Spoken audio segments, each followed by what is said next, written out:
మన సమావేశాన్ని ప్రారంభించుకు ముందుగానే కీర్తిశేషులు మన union founder comrade G Ramachandra గారికి నివాళులు అర్పించి మన ఈ కార్యక్రమాన్ని ప్రారంభించుకున్నాము. మన స్టేజ్ మీద ఉన్నటువంటి అందరినీ కూడా మన రామచంద్ర గారికి నివాళులు అర్పించి వేదిక మీదకి రావాల్సిందిగా కోరుతున్నాను.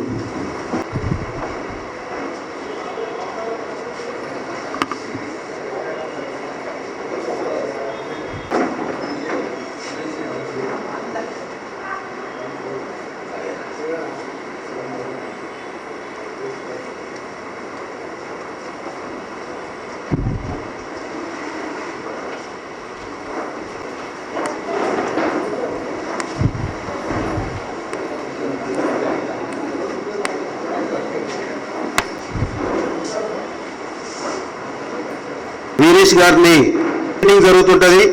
అదేవిధంగా వివిధ హాస్పిటల్లో మన యూనియన్ బ్రాంచెస్ కూడా నడిచే సందర్భంలో అక్కడ ఉన్నటువంటి సమస్యలన్నీ కూడా మనము క్రోడీకరించుకొని ఇక్కడ ప్రభుత్వం దృష్టికి తీసుకుపోవడానికి, అదేవిధంగా ఉన్నటువంటి సమస్యలన్నీ కూడా మరొకసారి మెంబర్లతోటి డిస్కషన్ చేసుకుంటానికి మరి ఈ కార్యక్రమాన్ని నిర్వహించడం జరిగింది.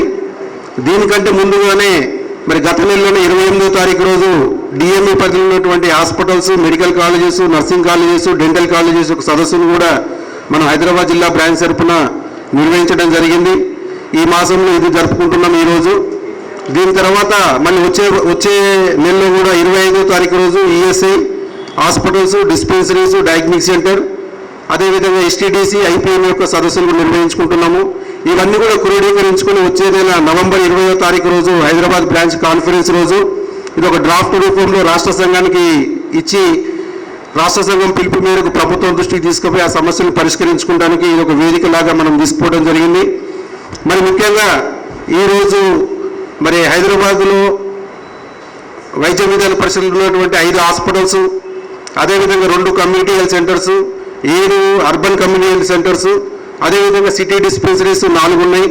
ఇవన్నీ కూడా అన్ని డిస్పెన్సరీస్ అన్నీ కూడా గతంలో మనకు డిస్పెన్సరీ బ్రాంచ్ ఉన్నది. మరి దానికి భిక్షపతి గారు కూడా మరి సమావేశం రావడం జరిగింది. భిక్షపతి గారు కూడా సాధారణంగా వేదిక మీదకి రావాల్సిందిగా ఆహ్వానిస్తున్నాం మీ అందరి చప్పట్ల ద్వారా. తను ఫాలోఅప్ చేసేవాళ్ళు. సరే, సమస్యలు చాలా వస్తున్నాయి. ముఖ్యంగా వైద్య విధాన పరిషత్ సమస్యకు సంబంధించిన దాంట్లో మరి చాలా సమస్యలు, ముఖ్యంగా ఈ వైద్య విధాన పరిషత్తు ఏ విధంగా ఏర్పడ్డది, మిగతా అన్ని విషయాలు కూడా రాష్ట్ర నాయకులు తెలియజేశారు. బ్రీఫ్కు సంబంధించిన దాంట్లో అప్పుడు ఉన్నటువంటి మన కీర్తిశేషులు మన రామారావు గారు స్థాపించినటువంటి సంస్థ ఇది. వరల్డ్ బ్యాంక్ ఒప్పందం, వరల్డ్ బ్యాంక్ అప్పులతోటి స్థాపించింది. మరి మన అసెంబ్లీలో చట్టం అయిపోయి జీవో నెంబర్ 48 ద్వారా ఈ డిపార్ట్మెంట్ అనేది మనుగడలోకి వచ్చింది. మన 48 జీవో వచ్చిన తర్వాత మరి ఆ రోజు నుంచి ఈ రోజు వరకు కూడా చాలా సమస్యలు మన దృష్టికి రావడం జరిగింది. ఇవన్నీ కూడా ఈ వేదిక ద్వారా చర్చించుకొని మరి మనం ముందుకు వెళ్ళి ఈ సమస్యలన్నీ ప్రభుత్వం దృష్టికి తీసుకుపోవడానికి చక్కని అవకాశం ఇవ్వడం జరిగింది. కామ్రేడ్ ఇక్కడ వివిధ హాస్పిటల్స్ నుంచి, డిస్పెన్సరీ నుంచి, కమ్యూనిటీ హెల్త్ సెంటర్ నుంచి వచ్చినటువంటి వాళ్ళందరూ కూడా Telangana medical employees union Hyderabad బ్రాంచ్ను మరొకసారి మీకు అందరికీ కూడా స్వాగతం తెలియజేస్తున్నాను కామ్రేడ్స్. ఇక చర్చలోకి వెళ్దాము. చర్చలకు వెళ్ళే కంటే ముందుగా మరి ఆహ్వానాన్ని మన్నించి వచ్చినటువంటి మన రాష్ట్ర నాయకులు కామ్రేడ్ విఠల్ గారికి మరి బొకేని ఆరోగ్యమ్మ గారు హైదరాబాద్ బ్రాంచ్ డిప్యూటీ సెక్రటరీ గారిని వచ్చి బొకే అందించవలసిందిగా సాధారణంగా ఆహ్వానం పలుకుతున్నాము.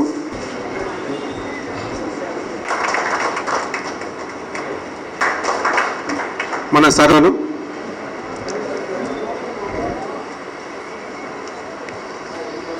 ఈ కార్యక్రమం పెడుతున్నామని చెప్పగానే పిలువగానే దాదాపు 4-5 డిస్పెన్సరీలు తర్వాత తిరిగినటువంటి నాయకుడు మన భిక్షపతి గారికి మన రాష్ట్ర అధ్యక్షులు మన విఠల్ గారి చేతుల మీదుగా బొకే అందజేయవలసిందిగా కోరుతున్నాను.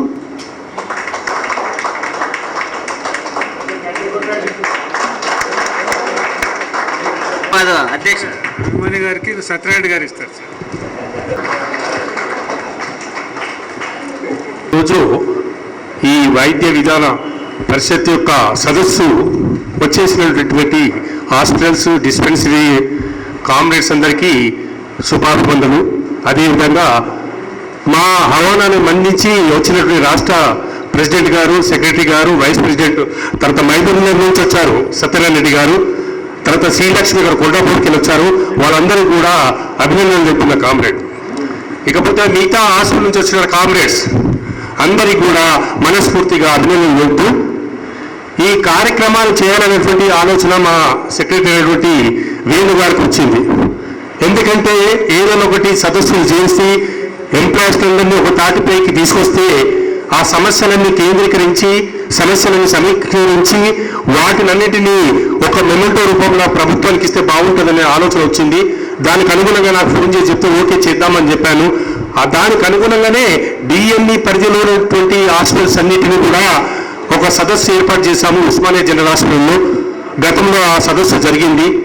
దానికి సెకండ్ స్టెప్ ఇప్పుడు వైద్య విధాన పరిషత్లో ఉన్నటువంటి hospitals, Golconda hospital, Nampally hospital, King Koti hospital, Malakpet hospital, Surajmal hospital, మిగతా డిస్పెన్సరీలు, బార్కాస్, తర్వాత జంగంపేట్, గోల్కొండ అన్ని చాలా 15 డిస్పెన్సరీస్ ఉన్నాయి. వాళ్ళందరినీ గ్యాదర్ చేసి ఈ సదస్సు ఏర్పాటు చేయాలనే ఉద్దేశంతో ఈ రెండవ సదస్సు ఏర్పాటు చేయడం జరుగుతుంది. ఈ సదస్సుకు మేము ఫస్ట్ డిఎంఈ పరిధిలో ఉన్నటువంటి హాస్పిటల్స్లోకి అన్నీ తిరగలేకపోయాము. మా ఆఫీస్ బేర్స్ అందరూ కూడా పూర్తిగా సహకరించడం వల్ల తిరగలేక ఎక్కువ సభ్యులు రాలేకపోయారు. దాన్ని దృష్టిలో పెట్టుకొని ఈసారి వైద్య విధాన పరిషత్లో అన్ని డిస్పెన్సరీస్ హాస్పిటల్స్ తిరగాలని పట్టుదలతో ఆఫీస్ బేరర్స్ మీటింగ్ పెట్టాము. ఆ ఆఫీస్ బేరర్స్ మీటింగ్లో డిసిషన్ తీసుకుంటే దానికి అనుగుణంగా వీళ్ళందరూ కూడా మా ఆఫీస్ బేరర్స్ అందరూ సపోర్ట్ ఇచ్చారు. దానికి అనుగుణంగానే మేము అన్ని హాస్పిటల్స్ టచ్ చేసాము. డిస్పెన్సరీస్ ఫస్ట్ టైం అక్కడ పోతే బార్కాస్ కానీ, జంగంపేట్ కానీ, తర్వాత బెదర్పుర కానీ, హైకోర్టు డిస్పెన్సరీ కానీ, ఖైరతాబాద్ డిస్పెన్సరీ కానీ, ఓల్డ్ ఎమ్మెల్యే, న్యూ ఎమ్మెల్యే అన్ని డిస్పెన్సరీ ప్రతి ఎంప్లాయీని కలవడం జరిగింది. ప్రతి ఎంప్లాయీకి కలిసి ఈ కరపత్రం ఇచ్చి మీరు తప్పకుండా రండి, ఇది మీకు మీ సమస్యల గురించి మీ ప్రాబ్లమ్స్ గురించి ఏర్పాటు చేసిన సదస్సు కాబట్టి మీరందరూ వచ్చి ఇక్కడ మీ యొక్క సమస్యలను తెలిపినట్టయితే మేము అది ఒక వేదిక ద్వారా మీకు చెప్పినట్టయితే అవన్నీ పొందుపరిచి మేము మెమోరండం తయారు చేయడానికి ఒక మెమోరండం ఇచ్చే కూడా ప్రభుత్వానికి ఇవ్వడానికి ఆస్కారం ఉంటుందని చెప్పడం జరిగింది. కొన్ని హాస్పిటల్స్ వచ్చాయి, అదేవిధంగా డిస్పెన్సరీ కొన్ని వచ్చాయి, ఇక కొన్ని రాలేకపోయి వర్ష ప్రభావం వల్ల నిన్న వర్షం చాలా పడింది. మీకు అందరూ తెలుసు. కొంతమంది భయం ఏంటంటే సాయంత్రం వర్షం పడితే మన ఇక్కడనే ఆగిపోయవలసిన పరిస్థితి ఏర్పడుతుందని కొంతమంది రాలేకపోయారు. కానీ ఇదే చాలా మటుకు సక్సెస్ అయింది. దానికి నేను ఎంతో ఆనందిస్తున్న కామ్రేడ్. ఈ సమస్యలు కామ్రేడ్ ఈ యొక్క సదస్సు సందర్భంగా మీరు మీ యొక్క సమస్యలు చెప్పాల్సిన అవసరం ఉంది. ఇప్పుడు రాబోయే రోజులు చాలా గడ్డు రోజులు మీకు తెలుసు. కేసీఆర్ చేసిన వాగ్దానాలను మూటగట్టి హుస్సేన్ సాగర్లో పడేశాడు, మీకు తెలుసది. ఒక్క వాగ్దానం కూడా వివరించడం లేదు. కేవలం అన్ని డిపార్ట్మెంట్లకు ఆయన ఫరుగున్నాడు కానీ మెడికల్ డిపార్ట్మెంట్లో ఏమీ చేయలేదు. అది మీ అందరికీ మనస్ఫూర్తిగా చెప్తున్నాను నేను. ఎందుకంటే దీనికి అనుగుణంగా ఒకటి మెడికల్ ఎంప్లాయీస్ ట్రేడ్ యూనియన్, ఈ మెడికల్ ఎంప్లాయీస్ యూనియన్ ద్వారా మన తర్వాత ఇప్పుడు పోరాటం చేస్తే 3 teachers association, retired employees, medical employees union. ఇవి తప్ప మేము పోరాటం చేసేందుకు టీఎన్జిఓలు ముందుకు రారు. ఎందుకు రారు మీకు తెలుసు, నేను చెప్పాల్సిన అవసరం లేదు. వాళ్ళందరూ సరెండర్ అయిపోయారు గవర్నమెంట్కు. వాళ్ళ యొక్క నాయకులందరూ ఇప్పుడు ఎదురు చూస్తున్నారు. ఇంకా మళ్ళీ తర్వాత ఇంకో 10 వస్తుందా. కొంతమంది వాళ్ళకి వెళ్ళిపోయిన వాళ్ళు బీజేపీలో పోయి ఏదైనా పదవి సంపాదించుకునే ఆశలతో ఉన్నారు. కాబట్టి వాళ్ళ ద్వారా మీ సమస్యలు తీరవు, అది గుర్తుపెట్టుకోవాల్సిన అవసరం ఉంది కామ్రేడ్.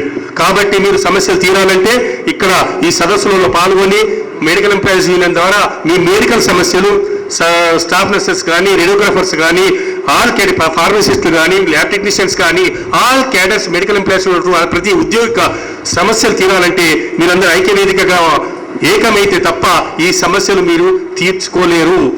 దానికి అనుగుణంగా మీరు అందరూ వచ్చినట్టయితే మీరు మాకు సపోర్ట్ ఇస్తే మేము ముందుకెళ్ళడానికి ఆస్కారం ఉంటుంది కామ్రేడ్. దాన్ని మిమ్మల్ని మరీ వినియోగించేది ఏంటంటే మీరు ఐక్యంగా ఉండండి. మేము పిలిచినప్పుడు మీరు మీటింగ్కి రండి, మీ సమస్యలు చెప్పండి. అట్లనే ఆ విధంగా అయితేనే మనం పోరాటానికి సన్నద్ధం కావాల్సిన అవసరం ఉంటుంది. ఆ దృష్టిలో పెట్టుకుని మీరందరూ కూడా మేము ఇచ్చే ప్రతి పిలుపు మీరు ఐక్యంగా మీరు ముందుకు రావాలని కోరుకుంటున్నా కామ్రేడ్. ఇప్పుడు ఎక్కువ టైం లేనందువల్ల ఎక్కువ నేను మాట్లాడలేకపోతున్నాను. అయితే ఇప్పుడు ఈ యొక్క సదస్సులో కూడా చాలా మంది మాట్లాడాల్సిన అవసరం ఉంది. కాబట్టి నెక్స్ట్ మన సెక్రటరీ గారు మరి నెక్స్ట్ ప్రాసెస్ స్టార్ట్ చేస్తారు. దానిలో మీరందరూ కూడా మీ సమస్యలు చెప్పుకొని మీ యొక్క ఐక్యతను నిరూపించుకోవాలని కోరుకుంటున్నా comrade. Telangana medical employees union, Telangana medical employees union. Comrades అందరికీ నమస్కారం. వేదిక పైన ఉన్నటువంటి జనరల్ సెక్రటరీ గారు, తర్వాత హైదరాబాద్ ప్రెసిడెంట్ సెక్రటరీలు, తర్వాత ఎంసీఎస్ రాజు గారు, తర్వాత ఇందిరా శ్రీలక్ష్మి గారు, మిగతా కామ్రేడ్స్ అందరూ చాలా సంతోషం. ఈరోజు భిక్షపతి గారు మా స్టేజ్ పైన రావడం నాకు నిజంగా చాలా సంతోషం. ఎందుకనంటే వైద్య విధాన పరిషత్ స్టార్ట్ అయినప్పుడు ఇప్పుడు ప్రత్యక్ష సాక్షులుగా నేను భిక్షపతి గారే మిగిలినాం. వైద్య విధాన పరిషత్లో స్టార్టింగ్ నుంచి 1985 సంవత్సరం నుంచి 1985 నవంబర్ 1 నాడు వైద్య విధాన పరిషత్ స్టార్ట్ అయింది. దాని తర్వాత మనం పూర్తిగా వ్యతిరేకించినాం. వైద్య దాంట్లో సిస్టమ్స్ అన్నీ బాగలేవు, మన రెగ్యులర్ ఎంప్లాయీస్కు పూర్తిగా నష్టం జరుగుతుంది, మేము దీనికి ఒప్పుకోమని చెప్పి దాని పెద్ద ఎత్తున అంటే అది నవంబర్ 1 నాడు స్టార్ట్ అయితే డిసెంబరు, జనవరి, ఫిబ్రవరి దాకా దాదాపుగా 2-3 నెలలు పూర్తిగా అన్ని హాస్పిటల్ ముందు నిరసన ప్రదర్శనలు, నిరాహార దీక్షలు అవన్నీ కూడా చేయడం జరిగింది అన్నట్టు. చివరికి ప్రభుత్వం దాంట్లో ఏముండనంటే ఎట్టి పరిస్థితుల్లోనూ ఎవరికి లీవ్ లేవు. ఏది కొత్తగా అపాయింట్మెంట్ వాళ్ళకైతే సంవత్సరంలో ఆఫ్ లేదు, లీవ్ లేదు. తర్వాత ఎవరికి అపాయింట్మెంట్ చేసినా పెన్షన్ లేదు. తర్వాత ఇవన్నీ కూడా పూర్తిగా అటానమస్ బాడీ లోపల ఏ రకంగా ఉంటే అవన్నీ కూడా ఇంకా క్రూరమైనటువంటి రూల్స్ తోటి అది స్టార్ట్ చేయడం జరిగింది అన్నట్టు. చివరికి ఫిబ్రవరి నెలలో మనమే విజయం సాధించడం జరిగింది. ఏప్రిల్ 1 నుంచి 1986 ఏప్రిల్ 1 నుంచి మళ్ళీ ఫోర్స్లోనికి రావడం జరిగింది. చాలా విషయాల్లో ఒప్పుకున్నది అన్నట్టు. దాంట్లో ఏందనంటే ఎవరికైతే మన ఉద్యోగాలు దొరుకుతాయో వాళ్ళకి పెన్షన్ లేదన్న ఇది దాన్ని సడలించిండ్రు కంపల్సరీగా. తర్వాత 48 జీవోస్ మీకు తెలుస్తుంది అన్నట్టు. 48 జీవోలో అవన్నీ అమెండ్మెంట్ చేసిన తర్వాత 2001 సంవత్సరంలో 48 జీవో ఇవ్వడం జరిగింది. దాంట్లో on par with regular employees అని రాయడం జరిగింది అన్నట్టు. ఆ యాక్ట్ని చేంజ్ చేసిన అన్నట్టు, మోడిఫికేషన్ చేస్తూ దానికి అడిషనల్ డిసిషన్లో కూడా కంపల్సరీగా అది ఇవ్వడం జరిగింది. రెగ్యులర్ ఎంప్లాయీస్కి ఏవైతే ఉన్నాయో వాళ్ళందరూ కూడా దాని తర్వాత వాళ్ళు అందరితో ఆప్షన్స్ తీసుకొని ఫోర్స్లో రావడానికి మళ్ళీ 2-3 సంవత్సరాలు పట్టింది అన్నట్టు. అప్పుడు చాలామంది ఏం చేశారంటే దాంట్లో పోతే పెన్షన్ దొరకది, దాంట్లో పోతే ఇది దొరకది, ట్రాన్స్ఫర్లది ఇది ఉంటుంది, ఎన్ని అడ్డంకులు పెట్టాను అన్ని అడ్డంకులు ఎన్జిఓస్ తోటి మొదలుపెట్టి ఈ నర్సింగ్ అసోసియేషన్ కానివ్వండి, మిగతా అసోసియేషన్లు కానివ్వండి, అందరూ చాలామంది వ్యతిరేకించారు. మేమందరం కూడా అన్ని బ్రాంచ్లలో తిరిగినాం. బ్రాంచ్లలో ప్రతి బ్రాంచ్లో వాళ్ళని ఎడ్యుకేట్ చేసి ఇటువంటి సదస్సులు ఒక 3-4 సదస్సులు పెట్టిన తర్వాత అందరు ఫోర్స్లోనికి రావడము, అందరు కూడా ఒప్పుకొని దానికి సంబంధించినటువంటి దాని తర్వాత చాలా పోస్టులు రావడం జరిగింది, చాలామందికి లాభం కావడం జరిగింది. హెల్త్ సైడు 20 సంవత్సరాలకు ప్రమోషన్ వస్తే 8 సంవత్సరాలు 9 సంవత్సరాలు కూడా ప్రమోషన్ రావడం జరిగింది. నర్సింగ్ స్టాఫ్ చాలా అంటే చాలా మన లాభాలు జరిగినాయి అన్నట్టు. అదే పద్ధతిలో నడుచుకుంటుంది. దాని తర్వాత చాలామంది ఎవరైతే ఇయ్యలేదో వాళ్ళకు మళ్ళొక్కసారి అవకాశం ఇచ్చి 2000 సమయం డేట్ ఉంది, మళ్ళొక ఆప్షన్ 2008 లోపల మళ్ళొక ఛాన్స్ ఇచ్చారు. ఏంటిది, ఇప్పటికైనా మీరు అందరు రావచ్చు అని అంటే అప్పుడు చాలామంది ఆప్షన్స్ ఇచ్చారు. ఈ తర్వాత ఆప్షన్స్ అన్నీ ఆగిపోయినాయి. డాక్టర్లు కోర్టుకు పోయినారు, దాని తర్వాత పారామెడికల్ వాళ్ళు కోర్టుకు పోయినారు, నర్సింగ్ వాళ్ళు కోర్టుకు పోయినారు, అవన్నీ ఆగిపోయినాయి. ఇప్పుడు 2010 వరకు ఎవరైతే ఇచ్చేసారో వాళ్ళందరికీ కూడా ఈరోజు నర్సింగ్ సూపరింటెండెంట్గా ప్రమోషన్ పొందారు. హెల్త్ సైడ్ ఉన్న వాళ్ళ ఎవరికి కూడా రాలేదన్నట్టు. ఈ రకమైనటువంటి పరిస్థితుల్లో మనకు చాలా వరకు లాభాలైనవి.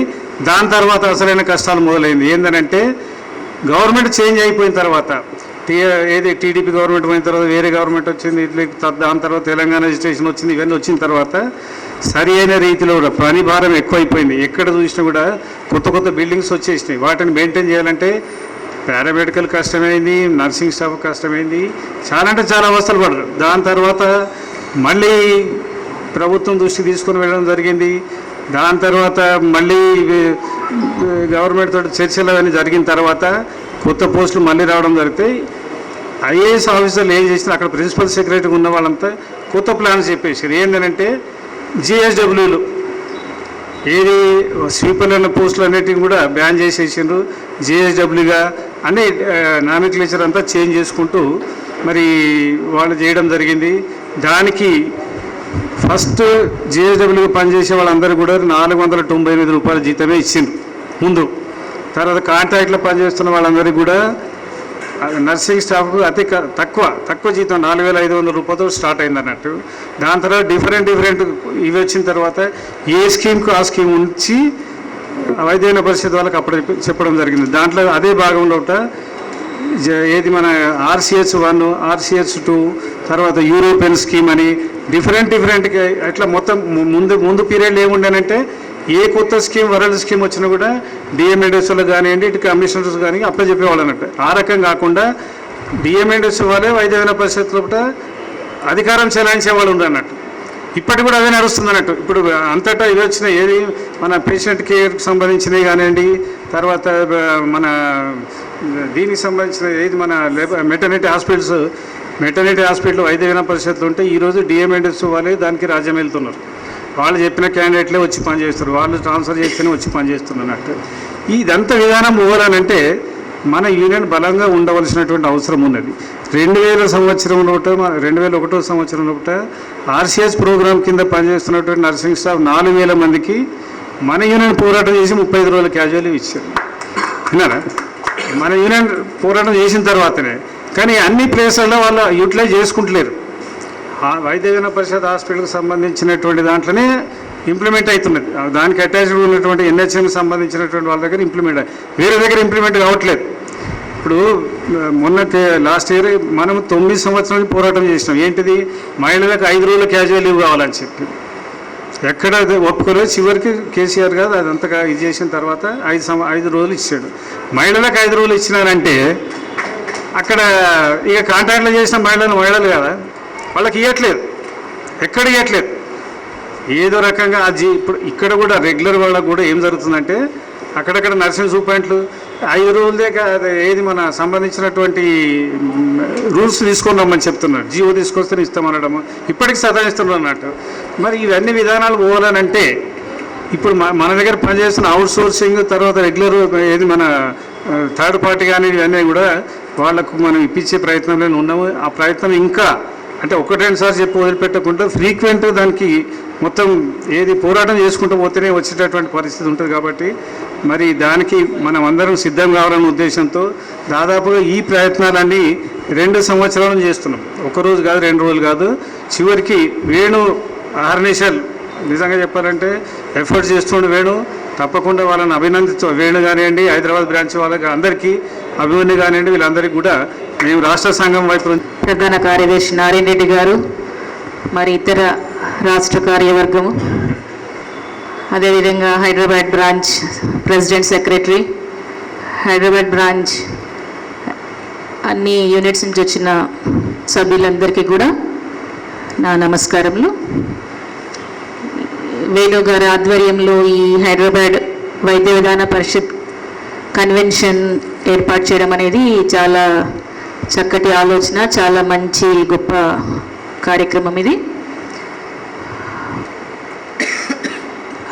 వైద్య విధాన పరిషత్ కన్వెన్షన్ అంటే వైద్య విధాన పరిషత్లో పనిచేస్తున్న ఎంప్లాయీస్కి ఎటువంటి సమస్యలు ఉన్నాయి, ఆ సమస్యలన్నిటి గురించి కూడా మనం ఈరోజు మాట్లాడుకుని అవి ఏ రకంగా ముందుకు తీసుకెళ్ళి గవర్నమెంట్ దృష్టికి తీసుకెళ్ళి వాటిని ఎలాగా పరిష్కరించుకోవాలి, దానికి ఎటువంటి నిర్ణయాలు తీసుకుని మన సంఘం ద్వారా, రాష్ట్ర సంఘం ద్వారా ముందుకెళ్ళి ఎటువంటి పోరాటాల ద్వారా మనం సాధించుకోవాలని దాని మీద ఈరోజు మనం చర్చించడం జరుగుతుంది.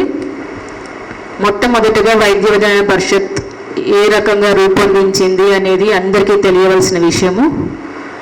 వైద్య విధాన పరిషత్ రావడానికి కారణాలు, ఎన్టీ రామారావు గారు ముఖ్యమంత్రిగా ఉన్న టైంలో 1984లో రుస్తుంజీ అనే ఒక IAS ఆఫీసర్ పేరు మీద రుస్తుంజీ కమిటీని ఏర్పాటు చేసి ఆయన అధ్యక్షతన ఆ కమిటీని పెట్టి రుస్తుంజీ ఆ టైంలో ఆ కమిటీలో మన మెడికల్ డిపార్ట్మెంట్లో చాలా రకాల మార్పులు తీసుకురావాల్సింది ఉంది. పేషెంట్స్కి డైట్ అందించవలసింది ఉంది అని చెప్పేసి డైట్ ఏర్పాటు చేయడము, ఇవన్నీ కూడా ఆ టైంలో చేయడం, మెడికల్ డిపార్ట్మెంట్లో మార్పులు తీసుకురావడము. అదే సమయంలో వైద్య విధాన పరిషత్ని ఒక యాక్ట్ 29, 1986లో యాక్ట్ తీసుకొచ్చి యాక్ట్ ద్వారా వైద్య విధాన పరిషత్ అనేది ఒక ఆటోనమస్ బాడీగా ఏర్పాటు చేయడం జరిగింది. ఆ సమయంలో ఉన్న మన రాష్ట్ర నాయకులు అప్పట్లో కామ్రేడ్ రామచంద్ర గారు, డాక్టర్ రాజ్ బహదూర్ గారు, వాళ్ళ ఆధ్వర్యంలో ఈ వైద్య విధాన పరిషత్ని రద్దు చేయాలి అని చాలా ప్రయత్నాలు చేశారు. అప్పుడున్న సీఎం ఎవరైతే చెన్నారెడ్డి గారు ఉన్నారో చెన్నారెడ్డి గారిని వీళ్ళు కలవడము, ఈ వైద్య విధాన పరిషత్తును రద్దు చేయండి, దీని ద్వారా మెడికల్ ఎంప్లాయీస్ చాలామంది చాలా నష్టపోతున్నామని చెప్పేసి ఆయన దృష్టికి తీసుకెళ్లడము, ఆయన స్పందించి వైద్య విధాన పరిషత్ రద్దు చేయాలని క్యాబినెట్లో ప్రవేశపెట్టి రద్దు చేయమని చెప్పేసి జీవో తీయడం కూడా జరిగింది. కానీ వైద్య విధాన పరిషత్ అనేది రద్దు కాలేదు. ఎందుకనంటే వైద్య విధాన పరిషత్ అనేది ఒక యాక్ట్, దాన్ని రద్దు చేయాలంటే యాక్ట్ ద్వారానే రద్దు చేయాలి. ఆ తర్వాత సీఎం మారిపోవడం, కొత్త సీఎం రావడం, మళ్ళీ కొత్త వచ్చిన వాళ్ళు ఎవరు కూడా వైద్య విధాన పరిషత్ మీద దాన్ని రద్దు చేసే ఉద్దేశం మీద ఎవరికి శ్రద్ధ లేకపోవడం, వైద్య విధాన పరిషత్ అనేది అలాగే కొనసాగడం జరిగింది. వైద్య విధాన పరిషత్ ఫామ్ అయిన తర్వాత వైద్య విధాన పరిషత్లో అపాయింట్ చేసిన ప్రతి ఎంప్లాయీని కూడా డైలీ వేజెస్ మీద అపాయింట్ చేశారు. డాక్టర్స్ కానీ సిస్టర్స్ కానీ పారామెడికల్ కానీ డైలీ వేజెస్ మీదనే వర్క్ చేశారు కొన్ని సంవత్సరాల వరకు. అప్పుడు కూడా మళ్ళీ మన యూనియనే చొరవ తీసుకుని మన యూనియనే పోరాటం చేసి వైద్య విధాన పరిషత్లో పనిచేస్తున్న ఎంప్లాయీస్ని అందరినీ కూడా రెగ్యులరైజ్ చేయాలని చెప్పేసి మన యూనియన్ ద్వారా పోరాటం చేసి అప్పట్లో వచ్చిన సీఎం చంద్రబాబు నాయుడు గారిని కలిసి వీళ్ళని రెగ్యులరైజ్ చేయాలని చెప్పేసి మన యూనియన్ ద్వారా మనం ప్రయత్నించడం జరిగింది. అప్పుడున్న సీఎం మన యూనియన్ ప్రతినిధులతో కలిపి ఒక 5 ప్రిన్సిపల్ సెక్రటరీస్తో ఒక కమిటీ వేసి ఆ కమిటీలో చర్చించి 5 ప్రిన్సిపల్ సెక్రటరీస్ మన యూనియన్ నుంచి 4 ప్రతినిధులు వెళ్ళడం జరిగింది. Principal secretaries finance, GAD, labour, law, medical and health principal secretaries కూర్చుని ఈ వైద్య విధాన పరిషత్లో పనిచేసిన ఎంప్లాయీస్ని అందరినీ కూడా రెగ్యులరైజ్ చేయాలని చెప్పేసి నిర్ణయించి జీవో తీయడం జరిగింది. ఆ రకంగా మనము వైద్య విధాన పరిషత్లో పనిచేస్తున్న ఎంప్లాయీస్ని అందరినీ రెగ్యులరైజ్ చేయాలని ఆ రోజు మనం సాధించుకోవడం జరిగింది. వైద్య విధాన పరిషత్ వచ్చి హాస్పిటల్స్ డెవలప్ చేయాలన్న ఉద్దేశంతో వరల్డ్ బ్యాంక్ నుంచి రుణం తీసుకోవడం జరిగింది. 740 కోట్ల రుణం తీసుకుని డిస్ట్రిక్ట్ హాస్పిటల్కి 2 కోట్లు, ఏరియా హాస్పిటల్కి ₹1 కోటి, సిహెచ్సిస్కి 50 లక్షలు తప్పున 50 లక్షలు చొప్పున ప్రాజెక్టులో పెట్టి హాస్పిటల్స్ డెవలప్ చేయడం జరిగింది. ఆ టైంలో కూడా మన నాయకులు రామచంద్ర గారి ఆధ్వర్యంలో మళ్ళీ ఒక మీటింగ్ వరల్డ్ బ్యాంక్ స్కీమ్ నుంచి వచ్చిన ప్రతినిధులతో మన యూనియన్ వాళ్ళు కూర్చుని చర్చించి ఆ టైంలో ఈ రుణం ఏదైతే వరల్డ్ బ్యాంక్ నుంచి తీసుకొచ్చారో ఏ రకంగా దాన్ని రీపే చేయాలనే దాని మీద డిస్కషన్ చేసినప్పుడు వరల్డ్ బ్యాంకే సూచించింది ఏమనంటే యూజర్ ఛార్జెస్ కలెక్ట్ చేసి వాళ్ళకి రీపే చేయమని చెప్పేసి నిర్ణయం తీసుకోవడం జరిగింది. కొన్ని రోజుల వరకు యూజర్ ఛార్జెస్ కలెక్ట్ చేశారు. తర్వాత రాజశేఖర్ రెడ్డి గారు సీఎం అయిన తర్వాత యూజర్ ఛార్జెస్ అనేది రద్దు చేశారు. ఆ తర్వాత మళ్ళీ కలెక్ట్ చేయలేదు. ఇప్పుడు మన పరిస్థితి ఎలా ఉందంటే లోన్ రీపే చేయట్లేదు, వరల్డ్ బ్యాంక్ రుణపడి ఉన్నాము. మనకి ట్రెజరీ శాలరీస్ అనేది మనకున్న సమస్యల్లో ట్రెజరీ శాలరీస్ అనేది కూడా ఒక పెద్ద సమస్య. ట్రెజరీ శాలరీస్ కావాలని మనం పోరాటాలు చేస్తున్నాము. ట్రెజరీ శాలరీస్ మనకి కావాలనంటే గవర్నమెంట్ వరల్డ్ బ్యాంక్ లోన్ని క్లియర్ చేసి క్యాబినెట్లో ప్రవేశపెట్టి వరల్డ్ బ్యాంక్ లోన్ అంతా క్లియర్ చేస్తే కానీ మనం ట్రెజరీ శాలరీ సాధించుకునే పరిస్థితి లేదు ఈరోజు. అలాంటి పరిస్థితిలో మనం అందరం కూడా ఇంకా ఐకమత్యంగా అయ్యి ఇంకా పెద్ద పోరాటాలు, ఈ రోజున్న గవర్నమెంట్ పరిస్థితి మీకు అందరికీ తెలిసింది. గవర్నమెంట్ ఎంప్లాయీస్ అంటే పక్కగా పెట్టేస్తారు. పెద్ద ఎత్తున పోరాటం చేస్తే కానీ ఈ ట్రెజరీ శాలరీస్ అనేది మనం సాధించుకోవడం అంత సులువైన తరం కాదు. అదేవిధంగా వైద్య విధాన పరిషత్ అండర్లో వర్క్ చేస్తున్న స్టాఫ్కి చాలా సమస్యలు ఉన్నాయి. రెగ్యులరైజేషన్, కాంట్రాక్ట్ వర్కర్స్కి మన వైద్య విధాన పరిషత్లో వర్క్ చేస్తున్న కాంట్రాక్ట్ వర్కర్స్కి శాలరీ పెంపు కూడా మన యూనియన్ ద్వారానే వాళ్ళకి శాలరీ పెంచేటట్టు మనము కృషి చేసి వాళ్ళకి శాలరీ పెరిగేలాగా చేసాము. ఎన్నో రకాలుగా చూసుకుంటే మన యూనియన్ మన సంఘం ద్వారా మనం ఎన్నో సాధించుకున్నాము. ఇంకో సాధించుకోవాల్సినవి చాలా ఉన్నాయి. ఇప్పుడు మెయిన్ మొన్నటి వరకు nursing staff the promotions firing issue అనుకున్నాం మనం, అది బర్నింగ్ ఇష్యూ లాగా తీసుకున్నాం. సంఘం కూడా మన రాష్ట్ర సంఘం కూడా ప్రతి ఆఫీస్ బేరర్స్ మీటింగ్లో, స్టేట్ ఆఫీస్ బేరర్స్ మీటింగ్లో నర్సింగ్ ఆధ్వర్యంలో ఉన్న హాస్పిటల్స్లో ఉన్న సమస్యలన్నింటినీ క్రోడీకరించడానికి ఈ సదస్సు ఏర్పాటు చేసినందుకు ముందుగా అభినందిస్తున్నాను. ఆ తర్వాత సమస్యలన్నీ క్రోడీకరిస్తే ఒక పెద్ద కట్ట తయారవుతుంది. ఆ కట్ట తీసుకుపోయి అధికారుల ముందు పెడితే కట్ట తీసి పక్కన పెట్టే పరిస్థితి ఇప్పుడు కనపడతా ఉంది. ఎందుకంటే ప్రభుత్వం ఎట్లా ఉందో ఆ ప్రభుత్వ సూచనల మేరకి, ప్రభుత్వ ఆలోచన విధానం మేరకి అధికారుల ఆచరణ కూడా కొనసాగుతుంది. ప్రభుత్వం ఎలా ఉందో ప్రతి ఒక్కరికి ఇప్పుడు తెలిసిపోయింది. ఒకప్పుడు వెన్నెముకగా, తెలంగాణ ఉద్యమానికి వెన్నెముకగా ఉపయోగపడ్డ ఉద్యోగులు ఈరోజు ఎలా కనపడుతున్నారు? తోకలాగా కనపడుతున్నారు. ఈ పరిస్థితుల్లో కామ్రేడ్స్, సమస్యలు ఉన్నాయి, రోజు రోజుకు పెరుగుతున్నాయి, అందులో అనుమానం లేదు. పాలకులు మొద్దువారిపోయారు. వాళ్ళు మనకు వ్యతిరేకంగా ప్రజలను ఉసిగొలుపుతున్నారు. ఉద్యోగులు అంటే ప్రజలకు శత్రువులుగా క్రియేట్ చేసి వాళ్ళకి మనకి మధ్యన గ్యాప్ పెంచి అలా ఏర్పడిన వాతావరణాన్ని వాళ్ళకు అనుకూలంగా మలుచుకునే ఒక పెద్ద ప్రయత్నంలో పాలకులు ఉన్నారు. కానీ అనివార్యంగా ఆ పాలకుల మీద యుద్ధం చేయాల్సింది మనమే, కొట్లాడాల్సింది మనమే. అందుకని మనం వాళ్ళు ఎలా మారారో మన పోరాట పందాలు, మన పోరాట రూపాలు, మన ఆలోచనలు మన ఆచరణలు కూడా దానికి తగ్గట్టు మారితే తప్ప సాంప్రదాయ పద్ధతుల్లోనే పోదాము, సాంప్రదాయ పద్ధతుల్లోనే మీటింగులు పెట్టుకొని 4 మాట్లాడుకొని తర్వాత ఈ పద్ధతుల్లో పోతే మనం విజయం సాధించలేం కామ్రేడ్స్. ఇప్పుడు క్రోడీకరించుకోవాల్సింది సమస్యలు కాదు. సమస్యలన్నీ ఆల్రెడీ క్రోడీకరించబడి ఉన్నాయి. ప్రతి వ్యక్తి దగ్గర, ప్రతి హాస్పిటల్లో సమస్యలు కనపడుతున్నాయి. అవి కళ్ళకు స్పష్టంగా కనపడుతున్నాయి. వ్యక్తిగతంగా ఎక్కడెక్కడ ఒక హాస్పిటల్లో ఒక డాక్టర్ తోటి సమస్యను, ఒక సూపరింటెండెంట్ తోటి సమస్యను, అవి ప్రతి లోకల్గా ఉంటాయి. కానీ ఓవరాల్గా చూసుకుంటే అన్ని ఆల్రెడీ సమస్యలన్నీ క్రోడీకరించబడి ఉన్నాయి. ఆ క్రోడీకరించబడి ఉన్న సమస్యల్లో ముఖ్యమైనవి ఏంటి, వాటి కోసం మనం కొత్త రూపాల్లో తీసుకోవాల్సిన పోరాటాలు ఏంటి, అధికారులను, మీడియాను, ఎవరినో ఒకరిని ప్రత్యేకంగా దాన్ని అలర్ట్ చేసుకుంటే తప్ప ఆ సమస్యల మీద ప్రత్యేకంగా దృష్టి సారించే పరిస్థితి కనపడతలేదు కామ్రేడ్స్. ఇప్పుడు మన వరకు చూసుకుంటే ఉన్న సమస్యల్లో ముఖ్యమైనది ఏంటి? ఒకటి, రెగ్యులర్ ఉద్యోగులు, పిఆర్సీలు, ఇవన్నీ మనం ఈరోజు కాకపోతే రేపు అవన్నీ నడుస్తున్నాయి. అంతో ఇంతో కొంచెం బెటర్మెంట్లుగా ఉన్నాం, ఉన్నంతలో, మొత్తం మీద కాదు. కానీ ఉన్న దాంట్లో సీరియస్ సమస్య ఏంటి? నాకైతే కాంట్రాక్ట్ కార్మికుల పరిస్థితి చాలా తప్పకుండా అన్నిటికంటే ముందు చేపట్టవలసిన సమస్యల్లో కాంట్రాక్ట్ కార్మికుల సమస్యది.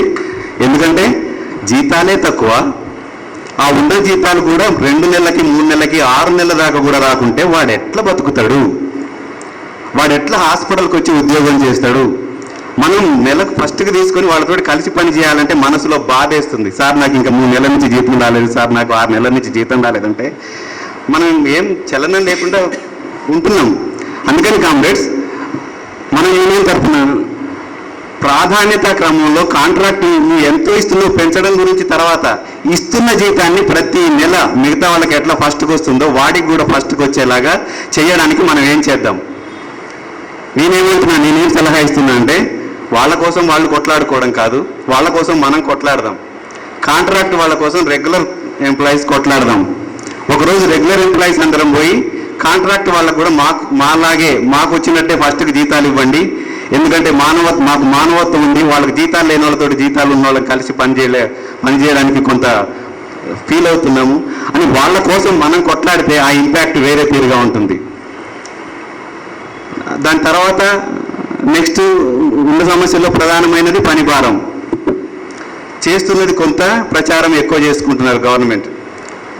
బిల్డింగ్లు అవన్నీ కొత్తగా ఆకర్షణీయంగా ల్యాబ్ ఎక్విప్మెంట్స్ అవన్నీ తీసుకొచ్చి పెట్టి హాస్పిటల్స్ అన్ని అభివృద్ధి చేసామంటున్నారు.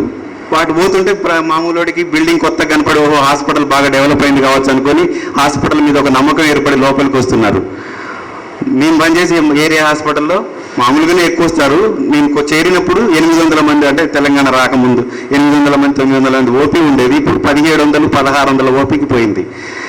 డాక్టర్లు పెరగలేదు, స్టాఫ్ పెరగలేదు, మందులు పెరగలేదు, ఏది లోపల ఉన్న లోపల కనపడని సౌకర్యాలు ఏం పెరగలేదు. కనపడే కొంచెం బిల్డింగ్ మాత్రం కొంచెం రంగులేసి మార్పులు మాత్రం చేశారు. దీంతో ఏమవుతుంది, ఉన్న ఉద్యోగుల మీద భారం ఎక్కువ పడి అనారోగ్యాల పారై కొన్ని డిపార్ట్మెంట్లలో మెంటల్ టెన్షన్ కూడా, ఫిజికల్ టెన్షన్తో పాటు మెంటల్ టెన్షన్ కూడా సాధ్యం కాని టాస్క్ మీద పెట్టి చేయమంటున్నారు. 300 డెలివరీ చేయాలని టార్గెట్ ఇస్తున్నారు. దాంట్లో ఇన్నే సిజేరియన్లు కావాలంటున్నారు. దానివల్ల జరగరాని నష్టాలు జరిగిపోతున్నాయి. ఇట్లే వాళ్ళ మీద స్ట్రెస్ పెడుతున్నారు. కొంతమంది బీపీలు పెరుగుతున్నాయి, కొంతమంది షుగర్లు, ఇలాంటివి కూడా జరుగుతున్నాయి. అంటే తక్షణంగా ఉన్న కాంట్రాక్ట్ కార్మికుల సమస్య తర్వాత ఉన్న అతిపెద్ద సమస్య అవసరానికి అనుగుణంగా స్టాఫ్ లేరు. ఈ 2 సమస్యల మీద పిఆర్సీ వీటన్నిటికీ అందరితోటి కలిసి అందరు ఏం చేస్తున్నారో వాళ్ళకు మనం గైడెన్స్ ఇస్తూ, సార్ అన్నట్టు తెలంగాణ టీఎన్జిఓలు వాళ్ళంతా పదవుల కోసం ఎదురు చూస్తున్నారు, వాళ్ళు చేయరు. వాళ్ళు ఏం చేయాలో కూడా మనమే చెప్పాలి.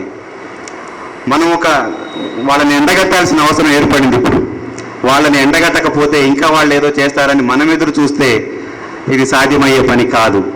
అందుకని పిఆర్సీ సాధించుకోవాలంటే కూడా ఏదో ఒక స్టెప్ మీరేం చేయాలో మనం చెప్పి చూపెడదాం.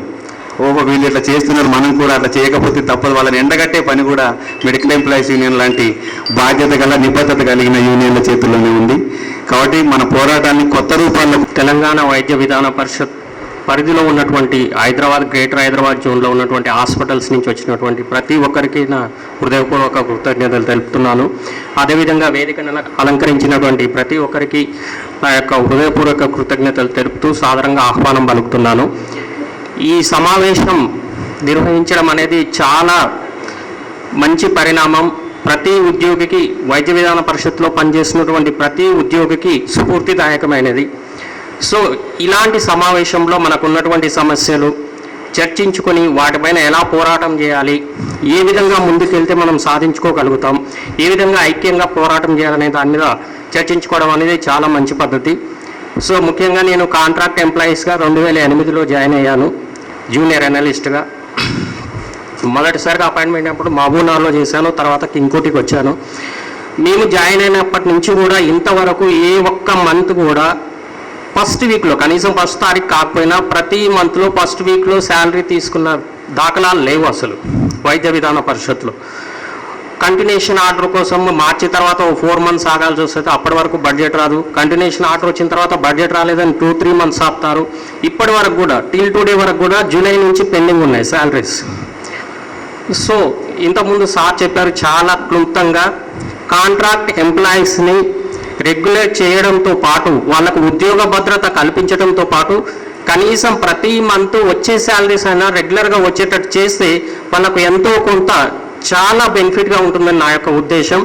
సో వేదికను ఆధారంగా చేసుకొని నేను అందరికీ కూడా మనవి చేసుకునేది ఏంటి అంటే, కాంట్రాక్ట్ ఎంప్లాయీస్కి ఉద్యోగ భద్రత కల్పించడానికి నా యొక్క హృదయపూర్వక నమస్కారములు.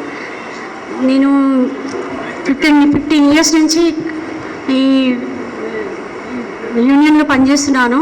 రామన్నపేట బ్రాంచ్లో ప్రెసిడెంట్ లాగా చేశాను. మళ్ళీ Yadadri Bhuvanagiri district vice president లాగా చేశాను. కానీ అక్కడ మీరు ఉన్నదన్న ఈ యూనియన్ స్టేట్ యూనియన్ ఉన్నదన్న ధైర్యంతో అక్కడ చాలా సమస్యలు పరిష్కారం చేసుకున్నాము. చాలా పోరాటాలు చేసాము, చాలా పరిష్కారాలు, ఎన్నో ప్రాబ్లమ్స్ సాల్వ్ చేసుకున్నాము. తీరా ఒక 1.5 yearకి ఇక్కడ ట్రాన్స్ఫర్ ఇక్కడికి వచ్చాక కింగ్కోటి హాస్పిటల్కి వచ్చినాక అసలు ఏం అర్థం కాలేదు. అసలు యూనియన్ అనేది లేదు అసలు కింగ్కోటి హాస్పిటల్లో. ఎవరు ముందుకు రావాలన్నా భయపడుతున్నారు. అసలు ఈ 1 yearలో ఇప్పుడు ఎందుకు అసలు అలా అవుతుందో నాకు అర్థం కాలేదు. ఈ 1 yearలో నేను తెలుసుకుంది ఏంటంటే, ఎవరైతే యూనియన్ అని ముందుకు వచ్చి ఎవరైనా గట్టిగా మాట్లాడుతున్నారో అక్కడ main superintendent main RMO madam, ఆమెతో పాటు ఒక సిస్టర్ ఉంటారు, MSW సోషల్ వర్కర్ అని ఒక సిస్టర్. వాళ్ళిద్దరిది ఒకటే మాట, ప్రతిదీ వాళ్ళ మీద నుంచి నడుస్తుంది హాస్పిటల్. ఎవరైతే గట్టిగా మాట్లాడి ఎవరైనా మాట్లాడడము, ఏ సమస్య మీద పోతే వాళ్ళని మెయిన్ డిప్రెషన్స్లలో వాళ్ళని ఫస్ట్ పెట్టి డిప్రెషన్ పంపించడము, లేకపోతే ఏదైనా ట్రైనింగ్స్ ఉంటే ట్రైనింగ్స్ 15 days 1 month ట్రైనింగ్స్ పంపించడము, అదర్వైజ్ ఏదైనా సరే వాళ్ళని ఏదో విధంగా ఇబ్బందులు పెట్టడము అలా చేస్తున్నారు. దానివల్ల ఎవరు ముందుకు, అందరికీ ఉన్న సమస్యలు చాలా చెప్పుకోవాలని చాలా అందరూ ఆరాటపడుతున్నారు, కానీ ముందుకు ఎవరు రావట్లేరు. ఈ సమస్యలు మేము ఎందుకు ఫేస్ చేయాలి, ఏదో ఒకటి నడుపుకొని పోతే అయిపోతుందిలే అని అలానే చాలామంది అంటున్నారు. బట్ రీసెంట్గా డాక్టర్స్ నుంచి ఒక సిస్టర్స్ని కూడా చాలా ఘోరంగా తిట్టడము చేయడము అయింది. ఆ విషయంలో కూడా ఎవరు మాట్లాడలేదు. కనీసం సిస్టర్స్ వాళ్ళు అనుకుంటున్నారు కానీ ఎవరు వచ్చి చెప్పట్లేరు. ఒకళ్ళు ఇట్లాంటి సమస్యలు చాలా చాలా ఉన్నాయండి ఇంకోటి హాస్పిటల్లో. కానీ యూనియన్ అనేది లేదు, యూనిటీ అనేది లేదు. యూనియన్ అని మీటింగ్ పెడదామని ఎవరైనా ముందుకంటే ఒక్కరు కూడా రావట్లేరు. వచ్చిన వాళ్ళకి పలానోళ్ళు పోయారు మీటింగ్ అని, రేపు ఇప్పుడు మేము ఎంతమంది వచ్చినామో రేపు అందరికీ పేరు నోటెడ్ అవుతుంది అక్కడ. అది ఏదైనా చెప్పాలన్నా, ఏదైనా మీటింగ్లు పెట్టాలన్నా, ఏదైనా ఏం చేయాలన్నా మాకు చాలా ఇబ్బంది అవుతుంది. ప్లస్ ఇంతకుముందు వచ్చిన మీటింగ్స్లలో మా గురించి చెప్పామనంటే చాలా అదొక్కటి సమస్య, బర్నింగ్ ఇష్యూ మాకు. అది గంగా కూడా వచ్చారు అంతకుముందు, ఉపేందర్ ఇట్లా అందరు కలిసి ఒక ప్రొఫార్మ లెటర్ కూడా ఇచ్చాము ఇక్కడ యూనియన్ వాళ్ళకి. మరి అది ఎంతవరకు సమస్య మెయిన్ బర్నింగ్ ప్రాబ్లం అంటే ఆ ఇష్యూ ఒక్కటి అయితే మాత్రం చాలా అందరూ హ్యాపీగా ఫీల్ అవుతారు, అందరూ ముందుకు వస్తారు. ఆ యూనియన్ మాకు ఒకటి చేస్తారని వాళ్ళకి నమ్మకం అనేది ఏర్పడుతుంది. ప్లస్ నాకు వచ్చిన కాడి నుంచి ఇక్కడ నాకు కూడా సమస్యలు వచ్చినాయి. ఇక్కడ నుంచి వేణుగారికి రాగానే అసలు అంటే ఇక్కడ సమస్య వస్తే ఎక్కడికి వెళ్ళాలో వాళ్ళే అనుకోవాలని తెలుసు. కానీ యూనియన్ ఒకటి ఉంటుంది, యూనియన్ ఇవన్నీ సమస్యలు చేస్తారని ఇక్కడ వాళ్ళకైతే తెలియదు. నాకు తెలిసి నేను వచ్చి నాకు సమస్య రాగానే అందరిని అడిగాను, అందరు రిక్వెస్ట్ చేశాను. నా తరఫున ఎవరు మాట్లాడటం లేరు అక్కడ. నాకు ఎమ్మటే మన యూనియన్ గుర్తుకొచ్చింది. నేను ఎమ్మటే వచ్చి ఏ మాత్రం ఆలోచించకుండా వేణుగారికి కాల్ చేశాను. వేణుగారు విత్ ఇన్ నెక్స్ట్ డేనే జగన్ గారిని మా హాస్పిటల్ పంపించారు. నాకు ఫుల్ ధైర్యం వచ్చేసింది. అక్కడ మాట్లాడారు, ఆర్ఎంతో మాట్లాడారు. కానీ ఆ ఆర్ఎం మేడం ఇప్పటికీ అప్పుడు మాట్లాడించిన తీరుని బట్టి ఇప్పటికీ నా మీద పగబట్టి అదొక్కటి ఇష్యూ ప్రాబ్లం క్లియర్ చేస్తే ఆటోమేటిక్గా యూనియన్ అనేది ఫామ్ అవుతుంది. అక్కడ మంచి బ్రాంచ్ ఉంది, మంచి యూనియన్ ఫామ్ అవుతుంది. అది మాత్రం నాకు నమ్మకం 100% ఉంది సార్. కానీ ఆ సమస్యను మాత్రం ప్లీజ్ తొందరగా అది సాల్వ్ చేస్తే మీ అందరూ ముందుకు వస్తారు, అందరూ యూనియన్ అనేది ఒక ఫార్మేషన్ అవుతుంది. Thank you very much sir.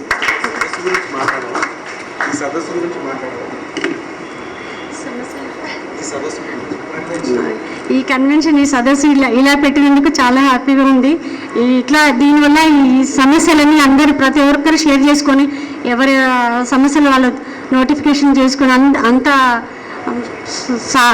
చేస్తారని అనుకుంటున్నాను సార్. మీటింగ్స్ పెట్టుకొని దీనివల్ల ఒక యూనియన్స్ అన్ని లేని దగ్గర కూడా యూనియన్స్ అన్ని ఫామ్ అయిపోయి సమస్యలని చెప్పడానికి అందరు ప్రతి బ్రాంచ్ నుంచి వచ్చారు. I'm happy with this. Thank you. ఇంకోటి బ్రాంచ్లో ఉన్నటువంటి విషయాలన్నీ కూడా మన రాష్ట్ర జనరల్ సెక్రటరీ నారాయణ రెడ్డి గారు దానికి సంబంధించి తను మాట్లాడేటప్పుడు మొత్తం మిగతా అన్ని తెలియజేస్తారు. ఆ రోజు నుంచి దాదాపు 7-8 మాసాలకు వెళ్ళి జరుగుతున్న విషయాలు మొత్తం ఆ ఇష్యూ గురించి మాట్లాడతారు కామ్రేడ్.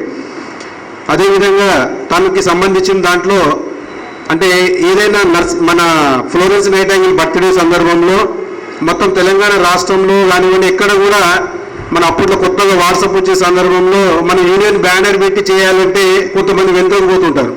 కానీ తన్ని నేను రామన్నపేట బ్యానర్ని చూసి మన union medical employees union Ramannapet branch పెట్టి అక్కడ ఈ ఫ్లోరెన్స్ నైటింగేల్ బర్త్డే సెలబ్రేషన్ని చాలా ఘనంగా నిర్వహించడం జరిగింది. ఆ సందర్భంలో తనని పిలిచి ఇప్పుడు చాలాసార్లు నేను చాలా వేదికలలో కూడా వారిని మెచ్చుకుంటున్నాను. ఈ వేదిక ద్వారా కూడా మరొకసారి మీకు ధన్యవాదాలు సిస్టర్. అందరూ ఒకసారి గట్టిగా చప్పట్లతోటి అంటే మనం పనిచేసేటటువంటి ఆర్గనైజేషన్ కానివ్వండి, మనం నమ్ముకున్నటువంటి యూనియన్ గురించి ఎక్కడ ఎవరికి భయపడకుండా తను వెళ్ళటం అనేది ఈ సందర్భంగా గుర్తు చేసుకుంటున్నాను. అదేవిధంగా ఇప్పుడు మన ఈ కన్వెన్షన్కి వచ్చినటువంటి రాష్ట్ర నాయకులు, రాష్ట్ర వర్కింగ్ ప్రెసిడెంట్ కామిరెడ్డి సత్యనారాయణ రెడ్డి గారిని మాట్లాడవలసిందిగా కోరుతున్నాను. సమస్యలపై కన్వెన్షన్ నిర్వహించడం సంతోషకరము. మరి ముఖ్యంగా ఈ కన్వెన్షన్కు ఎంతో శ్రమపడి నిర్వహించినటువంటి రాష్ట్ర హైదరాబాద్ గేటర్ అధ్యక్షులు అభిమాని గారికి, మరి వేణు గారికి, వీరికి తోడ్పాటుగా ఏ సమావేశం ఏర్పడినా మేము ఉన్నామని ముందున్నటువంటి ఈరోజు గారు కానీ, జగన్ గారు కానీ, ఆరోగ్యమ్మ గారు కానీ, విజయలక్ష్మి గారు కానీ, ముక్రుద్దీన్ గారు కానీ, సంజీవు, శ్రీనివాసు, యాదయ్య, ఎంతో మంది, అమృత్ సింగ్ గారు కానీ, శాంతకుమార్, వీళ్ళందరూ కూడా ఏ ప్రోగ్రాం వేణు గారు నిర్వహించిన వీళ్ళు ముందుండి మాగునారులో మాకు కూడా ఒక గ్రూప్ ఉండేది, ఒక 10-12 మంది. అంటే ఈ విధంగా ఈ 10 మంది మనకు మద్దతుంటే ఖచ్చితంగా ప్రోగ్రాం చేయాలి. ముక్కడం చేయాలంటే చేయలేము, పదవి ఏదున్నా. ఈడ కూడా ఒక 10-12 మంది ఏ ప్రోగ్రామ్, ఏ హాస్పిటల్లో ఏ ప్రోగ్రామ్ కాన్ఫరెన్స్ పెట్టినా ఈ 10-12 మంది మాత్రం వేణు గారికి పూర్తి మద్దతు ఇచ్చి హైదరాబాద్ బ్రాంచ్ ముందుకు నడపడానికి కృషి చేస్తున్నందుకు వారందరికీ కూడా నేను పేరు మీద ధన్యవాదాలు తెలుపుతున్నాం. మహబూబ్నగర్లో కూడా మేము ఏ కన్వెన్షన్ చేసినా కానీ ఒక 10 మంది ఉండేది గతంలో. మరి ఇప్పుడు వచ్చిండ్రు శోభా సిస్టర్ కింగ్కోట్ హాస్పిటల్కి వెళ్ళి, మా సునీత సిస్టర్ మహబూబ్నగర్కి వెళ్ళి, శోభా సిస్టర్ ఉమ్మడి జిల్లా నర్సింగ్ అసోసియేషన్ జనరల్ సెక్రటరీగా ఉండేది.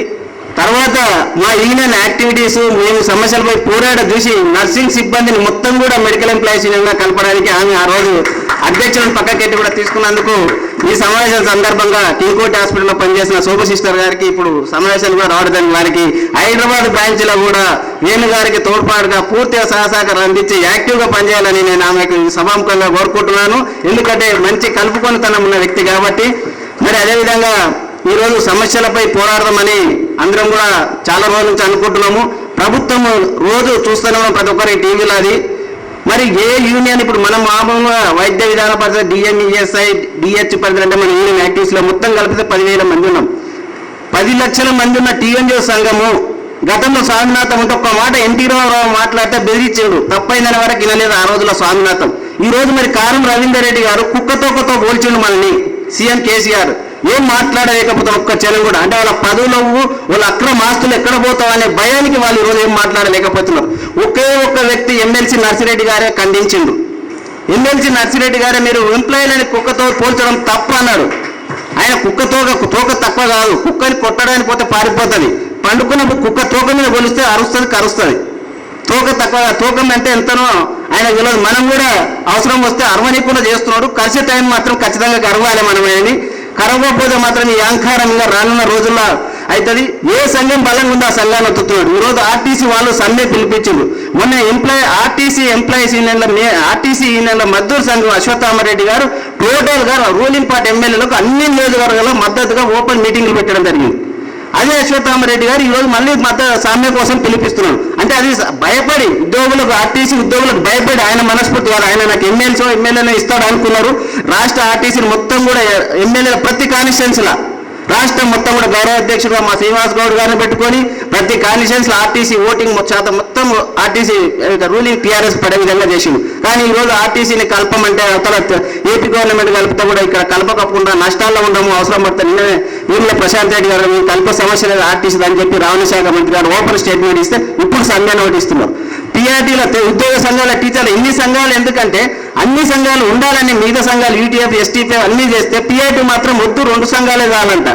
పిఆర్టీ కూడా బలమైన సంఘం ఉన్నటువంటి లక్షల మంది ఉన్న ఎంప్లాయీస్ కూడా ఈరోజు గవర్నమెంట్ తొత్తుగా మారింది. మనం ఎన్నోసార్లు సమ్మెలు చేయాలి, ధర్నా చేయాలని కూడా 2-3 సార్లు మాట్లాడినాం. మేము సమ్మెలు చేస్తే ధర్నాలు చేస్తే ఎంప్లాయీస్కి ఏమైనా నష్టం జరుగుతుందా? గతంలో 3 ఎంప్లాయీస్ ఉండేది, ఎమ్మెల్యేలు ఉండేది, అసెంబ్లీలో మన కోసం పోరాడేది ఉండేది, మన ధర్నాలకు వచ్చే ఉండేది, మన అనుకున్న మన సిపిఐ ఎమ్మెల్యేలు. ఈరోజు రూలింగ్ పార్టీ టీఆర్ఎస్ ఎమ్మెల్యేలు ప్రభుత్వానికి వ్యతిరేకంగా మనకు బాహిర్గతంగా వచ్చి మద్దతు చెప్పే ప్రసక్తి లేదు. ఒక ఎమ్మెల్యే మద్దతు చెప్పే ప్రసక్తి లేదు. మన దగ్గర అవుట్ సోర్సింగ్ సిస్టమ్ ఎక్కువైపోయింది. అవుట్ సోర్సింగ్ ఎంప్లాయీస్కి ఏమైనా ప్రాబ్లం అయితే ధర్నాకు వస్తే, కాంట్రాక్ట్ వల్ల ప్రాబ్లం వస్తే, ఇటువంటి బాధలతోనే మనం సమ్మెలకు స్ట్రైక్లకు పోవడం లేదు తప్ప కానీ మన గవర్నమెంట్కు భయపడి సమ్మెకు విరమించుకోవడం లేదు. ఎంప్లాయీస్కి ఏ విధమైన నష్టం జరిగితే యూనియన్ రాష్ట్ర ఆఫీస్ పేరు కానీ రాష్ట్ర సంఘానికి కానీ చెడ్డ పేరు వస్తుంది. గతంలో 2 రోజులు జీతం కట్ చేస్తే ఇన్ని రోజులు సెక్రటరీకి తిరిగి తెచ్చుకోవడం జరిగింది. 2012లో 2 రోజులు రాష్ట్ర వ్యాప్తంగా సమ్మె చేస్తే ఇటువంటి సమస్యలు వస్తాయనే తప్ప భయపడి కాదు. ప్రభుత్వానికి ధర్నా చేస్తే సమస్య తీర్చడం అంటలేదు గవర్నమెంట్. 108 వాళ్ళు ఇప్పుడు రోడ్డు మీద పడ్డారు అందరూ. ఏ ఒక్కరిని తీసుకోలేదు ఎక్కడ కూడా 108 ధర్నా చేస్తే. లక్ష్మారెడ్డి గారు హెల్త్ మినిస్టర్ ఉన్నప్పుడు మేము పోయినాం, కలిసినాం జిల్లాలో, వాళ్ళది సమస్య పరిష్కారం అంటే వాళ్ళు ధర్నా విరమించుకొని వస్తే నేను మాట్లాడతా, చర్చలు చేస్తా అంటారు. సమ్మె చేసేదే దానికోసం, నాయకులను పిలిచి మాట్లాడతాం అనకుండా విరమించుకున్న తర్వాత మాట్లాడతాం. అంటే ఈ గవర్నమెంట్ అహంకారం అట్లుంది. ఈ గవర్నమెంట్ ఏ గవర్నమెంట్ కూడా మేము దాదాపు 93లో సర్వీస్కి వచ్చినాం, ఇటువంటి పద్ధతి చేయలేదు. 96లో మేము సస్పెండ్ అయితే, ఉదాహరణ చెప్తున్నా, CH Vidyasagar BJP floor leader ఉండి ఒక lab technician formation medical officer Sunday డ్యూటీలో లేకపోతే సస్పెండ్ ఏం విధంగా చేస్తారని అసెంబ్లీలో క్వశ్చన్ రేజ్ చేసిండు. ఆయన ఒక సిహెచ్ బీజేపీ ఫ్లోర్ లీడర్. దానికి గవర్నమెంట్ చీఫ్ విప్ ఉన్నటువంటి ruling party TDP chief whip Ravula Chandrashekar Reddy గారు ఇది తప్పు, ఎంబడి అదే స్థానంలో వాళ్ళ పూర్తిగా సేమ్ ప్లేస్లో ఆన్ డ్యూటీగా నియమించాలని government chief whip Ravula Chandrasekhar garu మాట్లాడడం జరిగింది. అంటే ఒక పద్ధతి అయిన నాయకులు ఉండేది. ఒక రూలింగ్ పార్టీ చీఫ్ విప్ ఉంటే కూడా మాకు మద్దతుగా మాట్లాడేట్టు. ఎంబడే డైరెక్టర్ వినయబాబు గారు మాకు సేమ్ ప్లేస్ ఆర్డర్స్ ఇచ్చి రీపోస్టింగ్ చేసి ఆన్ డ్యూటీ కింద చేయడం జరిగింది. అంటే ఈ విధంగా మన పోరాడే నాయకులు కూడా తక్కువైంది. ఇక్కడ ఎంప్లాయీస్కి వచ్చే వరకు అవుట్ సోర్సింగ్ సిస్టమ్ ఎక్కువైంది. అవుట్ సోర్సింగ్ వాళ్ళు టర్మినేషనే, కాంట్రాక్ట్ సస్పెండే. మనకేం కాదు, మనం 2 నెలలు సస్పెండ్ అయినా 1 నెల రోజులు జైలుకు అయినా మళ్ళీ ఉద్యోగాలు తీసుకుంటాం, దాంట్లో ఇబ్బంది ఏం లేదు. అంటే ఇటువంటి సమస్యలు బలమైన ఈయనలు సపోర్ట్ అవుతున్నాయి, మనమేమో బలహీనంగా చేసి అవుట్ సోర్స్ చేసి ఇష్టం చేస్తున్నారు. ఈరోజు వైద్య విధాన పరిషత్తునే బలంగా ఉన్న మెడికల్ ఎంప్లాయీస్ గాను డిఎంఈ కన్నా వైద్య విధాన పరిషత్ బలంగా ఉంది. అటువంటి తోనలో ఇప్పటికే 4 హాస్పిటల్స్ సిద్దిపేట, నిజామాబాద్, సూర్యాపేట, నల్గొండ డిఎంఈ పద్ధతికి వెళ్ళిపోవడం జరిగింది. మళ్ళీ రేపు మాపు కరీంనగర్, ఖమ్మంలో 2-3 హాస్పిటల్స్ మళ్ళీ డిఎంఈలో పోతుంది. ఈ విధంగా వైద్య విధాన పరిషత్ సిబ్బంది కూడా మన యూనియన్కు బలంగా ఉన్నటువంటి మెజార్టీ పీపుల్స్ ఉన్నటువంటి వైద్య విధాన పరిషత్ ఉద్యోగస్తులు కూడా రోజు రోజుకు డిఎంఈ పరిధికి పోవడంతో హాస్పిటల్స్ వైద్య విధాన పరిషత్ కింద తగ్గడం జరుగుతుంది. మరి రానున్న రోజుల్లో కూడా మనం సమ్మెలు చేయడానికి పిఆర్సీ ఐఆర్ రాకపోయినా అది కామన్ ప్రాబ్లం ఉన్నా మన డిపార్ట్మెంట్ పరంగా మన సమస్యలని మనము 48 జీవో కోసము నాందేడ్ అన్న గారు మేము వచ్చి చాలాసార్లు రిప్రజెంటేషన్ చేయడం జరిగింది. 48 జీవో అంటే ఒక బుక్లెట్ ఉంది, అంటే దాదాపుగా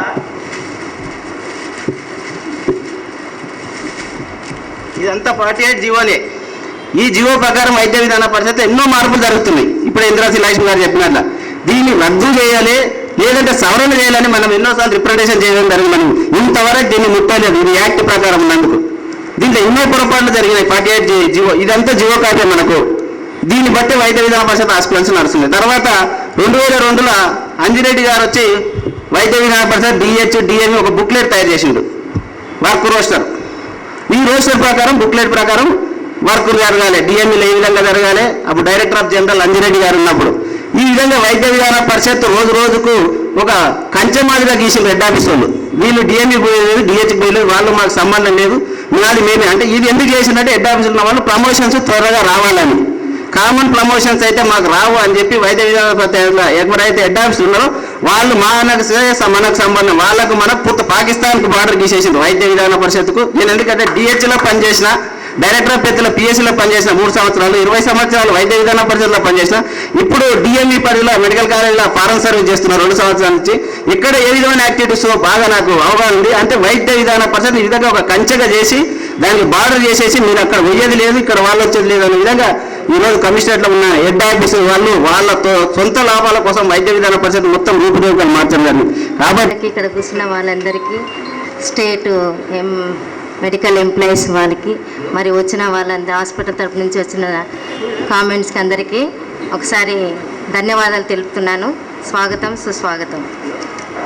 మరి ఇప్పుడు చెప్పబడిన అంశాలన్నిటినీ మనం సఫర్ అవుతూ వస్తున్నాము. అయినప్పటికీ హాస్పిటల్లో చాలా కొరతలు ఉంటున్నాయి. పేషెంట్స్ అయితే చాలామంది వస్తున్నారు కానీ వాళ్ళకి తగిన స్టాఫ్ లేదు. నర్సింగ్ స్టాఫ్ అంటే చాలా కష్టము, స్టాఫ్ తక్కువ ఉంది. మా దగ్గర ఓపీ వచ్చేసి ఇప్పుడు 600 ఓపీ అవుతుంది. ఒకప్పుడు అయితే తక్కువ ఓపీ. మెటర్నిటీ హాస్పిటల్, సూరజ్బన్ హాస్పిటల్, ఇది షాలిబండ. అయితే అప్పుడు హాస్పిటల్ చాలా చిన్నగా ఉన్నాయి. రామచంద్ర బ్రదర్ వచ్చినప్పుడు నేను ఉన్నాను అప్పుడు అక్కడ. కానీ అప్పుడు ఉన్న ఉత్సాహము ఇప్పుడు కొంచెం తక్కువ అనిపిస్తూ ఉంది. అయినా అది ఇంప్రూవ్ చేస్తారని వేణు బ్రదర్కు, అభిమాన్ బ్రదర్కు నేను కోరుచున్నాను. ఇంకా యూనియన్ అంటే ప్రతి ఒక్కటి చేయాలని ఆసక్తి అందరికీ ఉండాలి. కొంతమంది డిలే అవుతారు. ఇప్పుడు ఇంకోటిలో అంటుంది కదా సిస్టరు, కొంతమంది ముందుకు వస్తారు, కొంతమంది ముందుకు రారు. రాకున్నప్పుడు వాళ్ళని 2 సార్లు 3 సార్లు ప్రత్యేకంగా వాళ్ళని అడగాలి. అమ్మ యూనియన్ తరపు నుంచి రండి అని నన్ను అడగాలి. మనము చెప్పాలి. చెప్పినప్పుడు వాళ్ళు కొంత వింటారు, కొంత విడిచిపెడతారు. అయినప్పటికీ ప్రయత్నం చేయాలి. ప్రత్యేకంగా చెప్పాలంటే మా హాస్పిటల్ గురించి నేను చెప్తాను.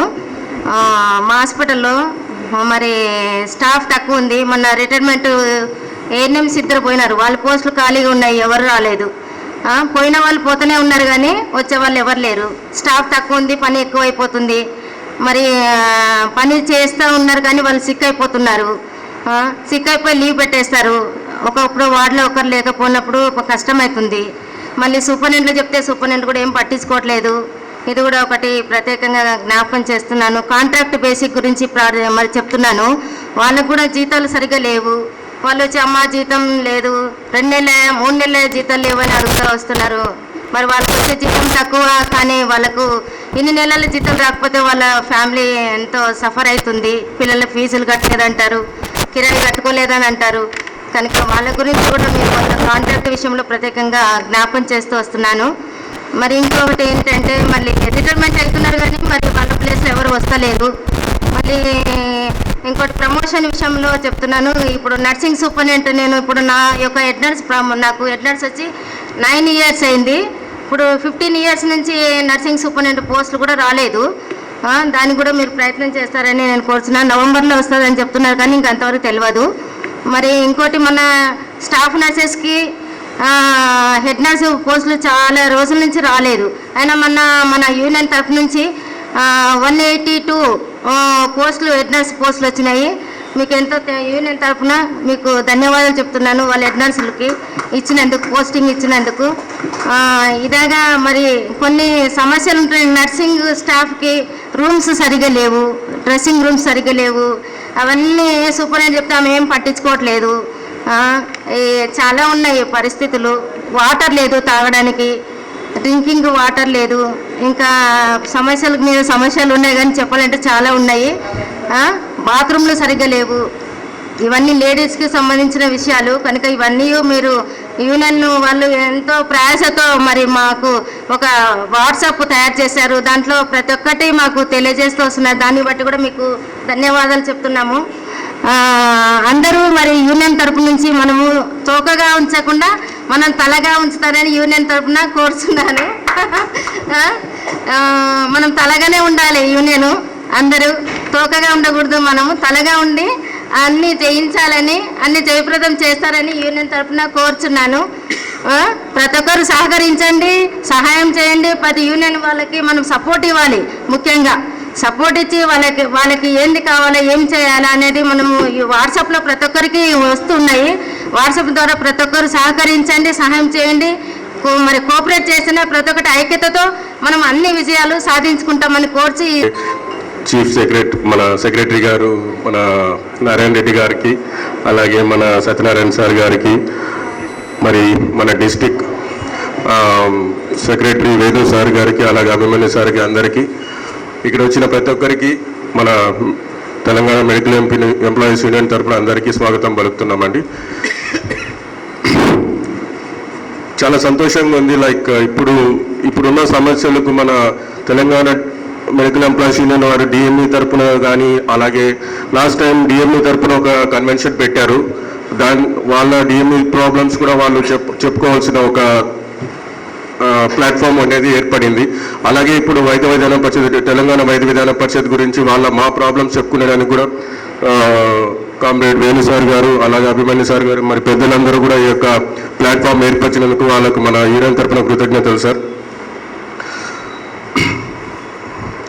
అలాగే ఇంకా హాస్పిటల్ ప్రాబ్లమ్స్ అంటే ద మెయిన్ ప్రాబ్లమ్ వచ్చి స్టాఫ్. అంటే నాట్ ఓన్లీ ఒక హాస్పిటల్, ఎవ్రీ హాస్పిటల్లో స్టాఫ్ చాలా తక్కువ ఉన్నారు. సో అదొక వన్ ఆఫ్ ద పాయింట్ మన హాస్పిటల్ తరఫున. అలాగే మన పేషెంట్స్ సెన్సెస్ చాలా ఎక్కువైపోతున్నాయి సార్. ఎందుకంటే ఇప్పుడు ఉన్న ప్రజెంట్ వెదర్ కండిషన్స్ వల్ల కానీ, డెంగ్యూ ఫీవర్స్ కానీ, వైరల్ ఫీవర్స్ కానీ, గోల్కొండ హాస్పిటల్స్లో ఈ మధ్య కాలంలో 1700 to 1800 పీపుల్ సెన్సెస్ వస్తున్నాయి.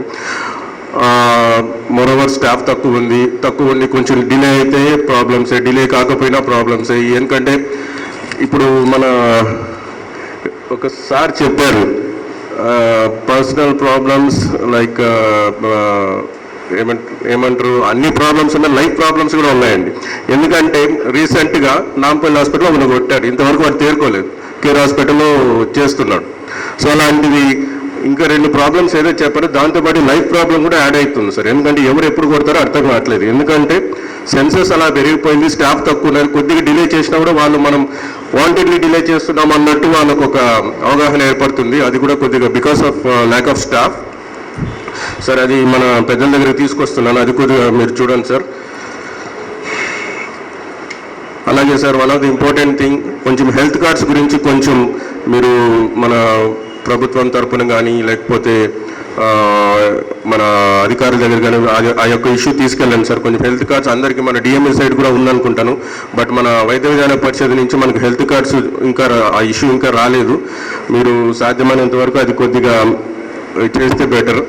అలాగే ట్రెజరీ శాలరీస్ మేడం గారు చెప్పినట్టు లోన్ మాఫీ అయితే కానీ మనకు రాదు. సో మేబీ మనం ఒక ఆశిద్దాం, ఎప్పుడు వస్తుందో అది తెలియదు కానీ, but as per the protocol అది ఎప్పుడు వచ్చినా పర్లేదు.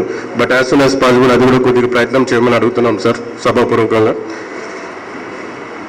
అలాగే సార్ గోల్కొండ హాస్పిటల్లో మా ఎంఎన్ఓస్ చాలా తక్కువ ఉన్నారండి. అది కొద్దిగా మీరు స్టాఫ్ కొద్దిగా ఇంప్రూవ్మెంట్ లేకపోతే ప్రొవైడ్ చేయాలి. చాలా కష్టమవుతుంది, ఎందుకంటే ఆల్టర్నేట్ మంతే వాళ్ళకి నైట్ డ్యూటీస్ వస్తున్నాయి.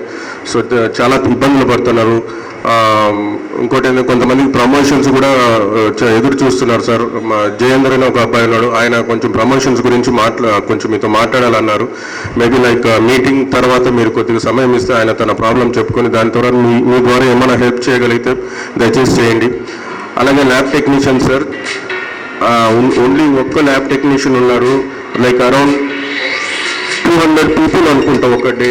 ఒక్క టెక్నీషియన్ 200 పీపుల్ చేయాలంటే చాలా కష్టం అండి. ఒక ల్యాబ్ అటెండెంట్ ఒకరే ఉంటారు, ఒకరు డ్రా చేయాలి, 12 తర్వాత ఈ 200 కేసెస్ చేయాలంటే like it's impossible. So lab technician కూడా ఒకటి ఫిల్ చేయమని అడుగుతున్నాం సార్. అలాగే ల్యాబ్ అటెండెంట్ కూడా ఒకటి వేకెంట్ ఉంది, అది కూడా మీరు కొంచెం యాజ్ సూన్ యాజ్ పాసిబుల్ మీరు దాన్ని హెల్ప్ చేయమని అడుగుతున్నాం సార్. చెప్తున్నారు అవన్నీ ఒక ఏదో ఒక వేదిక ద్వారా మనం పరిష్కరించుకుంటానికి ఇది ఇలాంటి అవకాశం మనం చేసుకుంటున్నాము. మన హైదరాబాద్ బ్రాంచ్ కాన్ఫరెన్స్ అప్పుడు డెఫినెట్లీగా మార్నింగ్ సెషన్ అంతా కన్వెన్షన్ ఉంటుంది. డిఎంఈ వైద్య విధాన పరిషత్, ఈఎస్ఐ, ఎస్టీడీసీ, తర్వాత ఐపీఎం అన్ని బ్రాంచెస్ వాళ్ళు ఉంటుంది కాబట్టి అక్కడ చర్చించుకొని అదే రోజు రాష్ట్ర సంఘానికి ఇద్దాం కామ్రేడ్. ఇప్పుడు ఏరియా హాస్పిటల్ మలక్పేటకి వెళ్ళి కామ్రేడ్ వీరేష్ గారిని వచ్చి మాట్లాడవలసిందిగా కోరుతున్నాం. సదస్సు ఎందుకు పెట్టుకున్నామనేది ఎవరు చెప్పటంలే. మన సమస్యలు మన యూనిట్లో మనం ఏం చేయాలని చెప్తున్నాడు. సదస్సు పెట్టడానికి కారణం ఏంటి? అంత అవసరం ఎందుకు వచ్చింది? ఎంప్లాయీస్లో కోఆర్డినేషను కోఆపరేషన్ లేనందువల్ల సదస్సు పెట్టుకోవాల్సి వస్తుంది. సమస్యలు పరిష్కారం చేసుకోలేనటువంటి పరిస్థితుల్లో సదస్సు పెట్టుకొని సమస్యలు పరిష్కారం చేసుకోవాల్సి వస్తుంది. సదస్సు పెట్టడానికి ముఖ్య ఉద్దేశం ఇది. ఈ వైద్య విధాన పరిషత్తు వచ్చినప్పుడు సదస్సు పెట్టారు, అంటే పాత వాళ్ళు ఎవరు ఉన్నారో లేదో తెలియదు. ఐఎంఏ హాల్లో సదస్సు పెట్టారు, వైద్య విధాన పరిషత్తును రద్దు చేయాలి అని. మొత్తం డాక్టర్సు, ఎంప్లాయీస్ అందరూ రద్దు చేయలేదు. ఎందుకంటే ఇంద్రశ్రీలక్ష్మి గారు పూర్తిగా వైద్య విధాన పరిషత్తు గురించి వివరించారు, మీరు గమనించారో లేదో. 48 జీవో రద్దు చేయాలని మనం అంటున్నాము. వరల్డ్ బ్యాంకు అప్పు తీరితే 48 జీవో రద్దు అవుతుంది. ఎందుకు అసెంబ్లీలు పెట్టడం లేదు? ఆ వరల్డ్ బ్యాంకు దగ్గర తీసుకున్న, మార్వాడి దగ్గర తీసుకున్న మన అప్పు చెల్లితేనే వాడికి దగ్గర పెట్టిన వస్తువు మనకు ఇస్తాడు. వీళ్ళు అప్పు తీర్చరు, ఈ 48 జీవో రద్దు కాదు. ఎందుకంటే ఇప్పుడు నాకు అవగాహన వచ్చింది ఎక్కువ ఇంద్రశ్రీలక్ష్మి మాట్లాడిన తర్వాత. 740 కోట్లు అప్పు తెచ్చింది కరెక్టే, కానీ ఇంకా తీరలేదనేది ఇప్పుడు తెలిసింది. అప్పుడు మరి చెన్నారెడ్డి ఏమన్నాడు? కాంగ్రెస్ వచ్చిన వెంటనే నేను మార్చేస్తానన్నాడు. ఆ మరి చెన్నారెడ్డి మరి చెట్టుతోటి వెళ్ళిపోయినాడు. ఇంకా తర్వాత చంద్రబాబు నాయుడు వచ్చేసి తెలుగుదేశం వచ్చిన తర్వాత తెలుగుదేశం నిలబెట్టినటువంటి వైద్య విధాన పరిషత్తును నేను ఎందుకు తీయాలి? వైద్య విధాన పరిస్థితి పెట్టింది మంచి కొరకే పెట్టినారు. ప్రతి ఊళ్ళో ట్రీట్మెంట్ జరగాలని చెప్పేసి వైద్య విధాన పరిస్థితి పెట్టినారు. కానీ అప్పులు తెచ్చేసి బిల్డింగులు కట్టి ఇవన్నీ చేసినారు. బిల్డింగ్స్ అవి బ్రహ్మాండంగా ఉన్నాయి, కానీ అప్పులు తీరితే కానీ మనకు 48 జీవో సవరణ కాదు. మన అసెంబ్లీలో మన చంద్రశేఖరరావు గారు ఉన్నారు, ఉభయ రాష్ట్రాలు కలిసి ఉన్నప్పుడు. ఆయన ఎమ్మెల్సీగా ఉండి విధానసభ అంటారు దాన్ని, మండలిలో ఆయన ప్రవేశపెట్టినాడు, కానీ ఎవడు పట్టించుకోలేదు. ఆడ అప్పు తీరితే కదా పట్టించుకునేది. అందు గురించి చాలా దీనికి మనము ఎంత స్ట్రగుల్ చేసినా 48 జీవో అప్పు తీరితేనే 48 జీవో రద్దు అవుతుంది. అప్పుడు కానీ ఏదన్నా చేయటానికి వీలుగా ఉంటుంది. సమస్యల గురించి పరిష్కారం కావాల్సిందే. అమెండ్మెంట్ అంటారు, కరెక్ట్ చేయొచ్చు అమెండ్మెంట్ అనేది. దాంట్లో ఇప్పుడు ప్రమోషన్ తీసుకోవాలంటే ఎంఎస్సి బిఎస్సి అన్నీ పెట్టారు కదా. మనం జాయిన్ అయినప్పుడేమో ఇంటర్మీడియట్ అన్నారు, ఇప్పుడేమో ఎంఎస్సి బిఎస్సి అంటారు. ఎక్కడి నుంచి తెస్తాం? అప్పుడేమో 10th 10th చదివితే ల్యాబ్ టెక్నీషియన్ కోర్సుకు ఎలిజిబుల్ అన్నారు. ఇప్పుడు ఏమంటారు, బీఎస్సీ చదివితే ల్యాబ్ టెక్నీషియన్, ప్రమోషన్ వచ్చేకి ఎంఎస్ అంటాడు. ఏ విధంగా ఏదో పెద్ద కోడలు మంచిది కాదు, చిన్న కోడలు మంచిది అన్నట్టుగా ఈ ప్రభుత్వం నడుస్తూ ఉందన్నమాట. ఇక ఈ మహాసభకు నేను ఈ సదస్సులో బిచ్చపతి గారికి చాలా థ్యాంక్స్ చెప్తున్నాను. ఎందుకంటే ఆయన చాలా రోజులు ఈ డిస్పెన్సరీలకు అధ్యక్ష వహించి వైద్య విధాన పరిస్థితిలో చాలా కష్టపడినటువంటి బిచ్చపతి గారు. మొన్న అచానక ప్రమోషన్ దగ్గర కలిస్తే అప్పుడు బిచ్చపతి గారు గుర్తొచ్చారు. ఎందుకంటే సంఘ సేవ చేశాడు, సంఘానికి సేవ చేశాడు, కానీ సంఘానికి సేవ చేయలేదు. అది గుర్తుపెట్టుకోవాలి. మనము లీడర్స్ అన్న తర్వాత సంఘానికి సేవ చేయాలి, కానీ సంఘానికి సేవ అనేది చేయకూడదు. ఆయనే ఇప్పుడు రామచంద్ర సార్ ఎందుకు పేరెత్తుకుంటాము, ఎందుకు ఎత్తుకున్నాము, నిలబెట్టాడు. ఈ వైద్య విధాన పరిస్థితి వద్దని సదస్సులు పెట్టాడు, ఇక్కడ పెట్టాడు, సరోజినీ హాస్పిటల్ పెట్టాడు, చాలా చేశారు. కానీ గవర్నమెంట్ ఒప్పుకోలేకపోతే సర్వీస్ రెగ్యులేషన్ ఏ విధంగా పెడతారు, సర్వీస్ రూల్స్. అప్పుడు అంజిరెడ్డి గారు కమిషన్ గారు ఉన్నారు. అభిమన్యం గారు ముఖ్య అతిథిగా ఇచ్చేసినటువంటి రాష్ట్ర అధ్యక్షులు ఎస్ విఠల్ గారు, ఉపాధ్యక్షులు రాజు గారు, వర్కింగ్ ప్రెసిడెంట్ సత్యనారాయణ రెడ్డి గారు, మన సెక్రటరీ ఇందిరా గారు, అదేవిధంగా ఈ కార్యక్రమాన్ని రూపొందించినటువంటి వేణు గారు, మరి చేసినటువంటి కామ్రేడ్స్ సోదరి మనులందరికీ కూడా తెలంగాణ మెడికల్ ఎంప్లాయీస్ యూనియన్ రాష్ట్ర సంఘం తరపున అభినందనలు తెలియజేస్తూ, ముఖ్యంగా వైద్య విధాన పరిషత్ హాస్పిటల్ అన్నిటి ముందు కూడా ఈరోజు అనేకమైనటువంటి సమస్యలతో కొట్టుమిట్టాడుతున్నాయి. దాన్ని పరిష్కరించుకోవడానికి, మార్గాలు అన్వేషించుకోవడానికి ఈ సదస్సు యొక్క ముఖ్య ఉద్దేశం. ఈ సదస్సు ద్వారానైనా సమస్యలను క్రోడీకరించుకొని రాష్ట్ర ప్రభుత్వం దృష్టికి తీసుకుపోవాలన్నటువంటి ఉద్దేశంతో ఆ సమస్యల పరిష్కారానికి మార్గం సుగమం చేసుకోవడానికి మరి ఈరోజు ఈ సదస్సు నిర్వహించుకోవడం జరుగుతుంది. దీనిలో భాగంగా 1986 ఏదైతే సంవత్సరంలో వైద్య విధాన పరిషత్తు ఏర్పడిందో అప్పటి నుండి ఇప్పటి వరకు తీసుకున్నట్లయితే రాష్ట్ర వ్యాప్తంగా సెకండ్ ఏదైతే మనకు జిల్లా ఆసుపత్రులు కానివ్వండి, తాలూకా ఆసుపత్రులు కానివ్వండి, సిఎస్సి కమ్యూనిటీ హెల్త్ సెంటర్స్ కానివ్వండి, ఇవన్నీ కూడా సెకండరీ ఏవైతే హాస్పిటల్స్ ఉన్నాయో దాన్ని డెవలప్ చేయడానికి అప్పుడున్నటువంటి ప్రభుత్వం ఎన్టీ రామారావు గారు 680 కోట్ల ప్రపంచ బ్యాంకు అప్పుతోని ఈ సంస్థను ఏర్పాటు చేయడం జరిగింది. దానిలో భాగంగా అప్పుడు పనిచేసే ఉద్యోగులందరినీ కూడా కాంట్రాక్ట్ అవుట్సోర్స్ ఎన్ఎంఏ పద్ధతుల్లో మాత్రమే తీసుకోవడం జరిగింది. మరి ఆ రోజున్నటువంటి ఆ పరిస్థితుల అన్నిటిని కూడా అధిగమించి కామ్రేడ్ స్వర్గీయ రామచందర్ గారి ఆధ్వర్యంలో, మెడికల్ ఎంప్లాయీస్ యూనియన్ ఆధ్వర్యంలో ఆ రోజు ఆ సమస్యల పరిష్కారానికి అనేక పోరాటాలు చేసి అక్కడ పనిచేస్తున్నటువంటి ఉద్యోగుల అందరినీ కూడా కాంట్రాక్ట్ అవుట్సోర్సింగ్లో ఎన్ఎంఏలో పనిచేసే ఉద్యోగులందరినీ కూడా క్రమబద్ధీకరించుకోవడానికి మెడికల్ ఎంప్లాయీస్ యూనియన్ ఎంతో కృషి చేసిందని కూడా చెప్పకనే తప్పదని.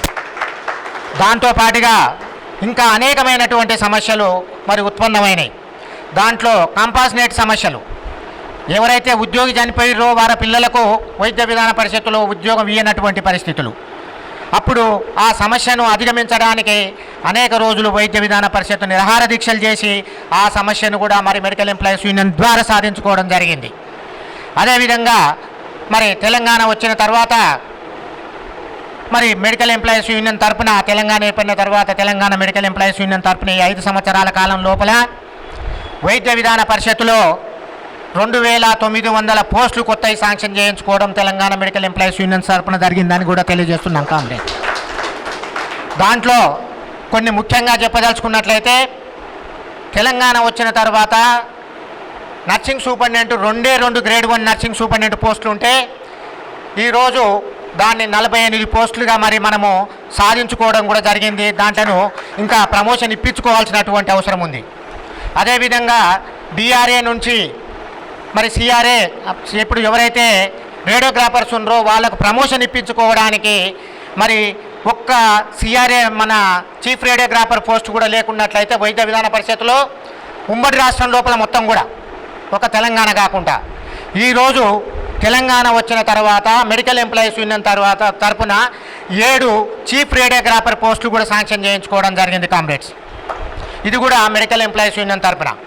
దాంతోపాటుగా 48 కొత్త నర్సింగ్ సూపరింటెండెంట్ గ్రేడ్ 2 పోస్టులను కూడా మనం శాంక్షన్ చేయించుకోవడంతో పాటుగా వారి ప్రమోషన్లు కూడా ఇప్పించుకోవడం జరిగింది.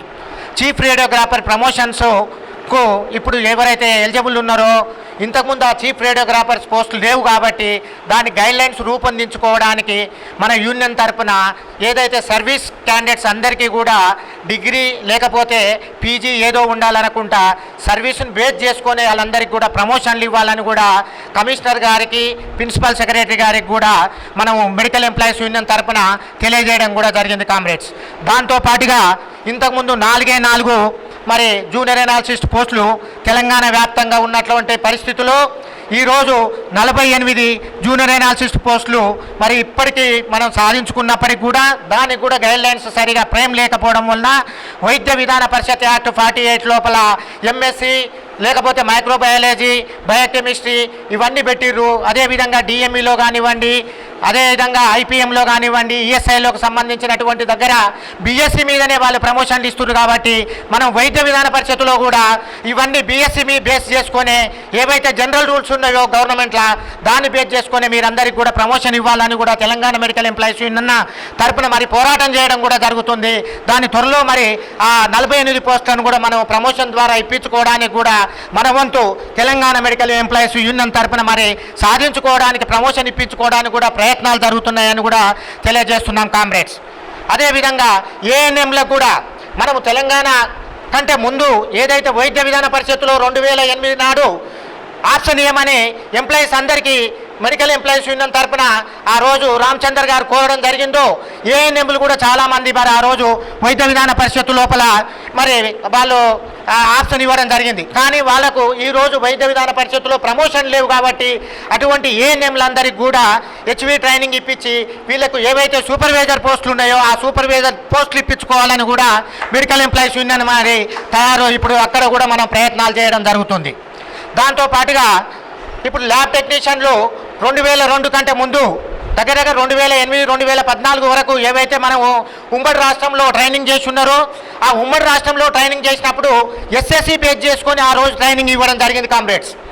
ఎస్ఎస్సి బేస్ చేసుకొని మనకు వాళ్ళకి ప్రమోషన్ ఇచ్చినప్పటికి కూడా ఆ ప్రమోషన్ పోస్టులు ఈరోజు ఇంటర్మీడియట్ ఉంది డిగ్రీ ఉందన్న ఒకే ఒక సాకుతోని వాళ్ళను మనకు ఆ ప్రమోషన్ పోస్ట్ ఫిల్ చేస్తలేరు. కాబట్టి అదేవిధంగా వాళ్ళను కూడా ఆ ప్రమోషన్ పోస్టులు కూడా ఆ పాత జీవోలు అన్నీ కూడా పెట్టేసి ఆ ఎస్ఎస్సి మీద ఎవరైతే మనకు ట్రైనింగ్ అయి ఉన్నారో వాళ్ళందరికీ కూడా ల్యాబ్ టెక్నీషియన్ ప్రమోషన్ ఇవ్వాలని కూడా తెలంగాణ మెడికల్ ఎంప్లాయీస్ యూనియన్ ప్రభుత్వం మీద ఒత్తిడి తీసుకొస్తుందని కూడా దాంతోపాటుగా ఈ తెలంగాణ ఏర్పడిన తర్వాత 2014 నుంచి ఇప్పటి వరకు మన దురదృష్టవశాత్తు ఈరోజు డిఎంఈలో కానివ్వండి కమిషనరేట్లో కానివ్వండి అదేవిధంగా ఈఎస్ఐలో సంబంధించినటువంటి ఎక్కడ కూడా ఇన్ సర్వీస్ ట్రైనింగ్ అనేది లేకుండా పోయింది. మనం ఇన్ సర్వీస్ ట్రైనింగ్ గురించి గత 3 సంవత్సరాల గురించి పోరాటం చేస్తున్నప్పటికీ మెడికల్ ఎంప్లాయీస్ యూనియన్ తరఫున 9వ షెడ్యూల్లో ఉంది 10వ షెడ్యూల్లో ఉంది. ఇది ఇంకా విభజన జరగలేదు కాబట్టి ఇది ఇన్ సర్వీస్ ఇవ్వడానికి వీలు లేదన్న ఒకే ఒక ఉద్దేశంతోనే పెండింగ్ పెట్టడం జరుగుతుంది. మరి దాని మీద కూడా మనం అనేక సార్లు లెటర్లు ఇవ్వడం మన డిమాండ్లలో ధర్నాలు అప్పుడు కూడా దాన్ని కూడా పొందుపరచడం జరిగింది. అది కూడా మరి దాన్ని కూడా ఇప్పుడు 10th షెడ్యూల్ అదేవిధంగా 9th షెడ్యూల్ కూడా విభజన అనేది జరిగిపోయింది. రేపు డిసెంబర్ లాస్ట్ ఉంది కాబట్టి దాని తర్వాతనైనా మరి ఈ ఇన్ సర్వీస్ ట్రైనింగ్ పెట్టించి అందరికీ కూడా అక్కడ మరి ఆ ట్రైనింగ్ ఇప్పిస్తే కూడా సిఆర్ఏ కానివ్వండి డిఆర్ఏ కానివ్వండి ల్యాబ్ అటెండెంట్ కానివ్వండి ల్యాబ్ టెక్నీషియన్ కానివ్వండి అక్కడ పనిచేసే వాళ్ళందరికీ కూడా ప్రమోషన్ లభిస్తుందన్నటువంటి ఆశతోని అది కూడా ఈ డిసెంబర్ తర్వాత మరి అది కూడా సాధించుకుంటామని కూడా మేము తెలియజేస్తున్నాం కామ్రేడ్. మన దురదృష్టవశాత్తు ఇంకా కూడా చాలా ఉన్నాయి. ఈ సంవత్సర కాలం నుంచి ప్రభుత్వం దగ్గర ఎప్పుడు చూసినా ఎన్నికల కోడ్ ఎమ్మెల్యేల ఎన్నికల కోడ్, ఎమ్మెల్సీల ఎన్నికల కోడ్, ఎంపీ ఎన్నికల కోడ్, లోకల్ ఎన్నిక కోడ్, ఆ కోడ్ ఈ కోడ్, రేపు పొద్దున్నే పోతే మళ్ళా మున్సిపల్ కోడ్. ఈ విధంగా ఈ సంవత్సర కాలం నుంచి కూడా ఈ ప్రభుత్వం ఎక్కడ కూడా ఎక్కడ నయా పైసా పని చేయడం జరుగుతలేదు. మనందరికీ తెలుసు. ఇంకా అతి ముఖ్యమైనది వైద్య విధాన పరిషత్తులో ఈరోజు 148 మంది కాంట్రాక్ట్ ఎంప్లాయీస్ ఉన్నారు. సుమారుగా 5,000 మంది మరి శానిటేషన్ వర్కర్స్ కానివ్వండి, పేషెంట్ కేర్కి సంబంధించినటువంటి 150 మంది ఉన్నారు.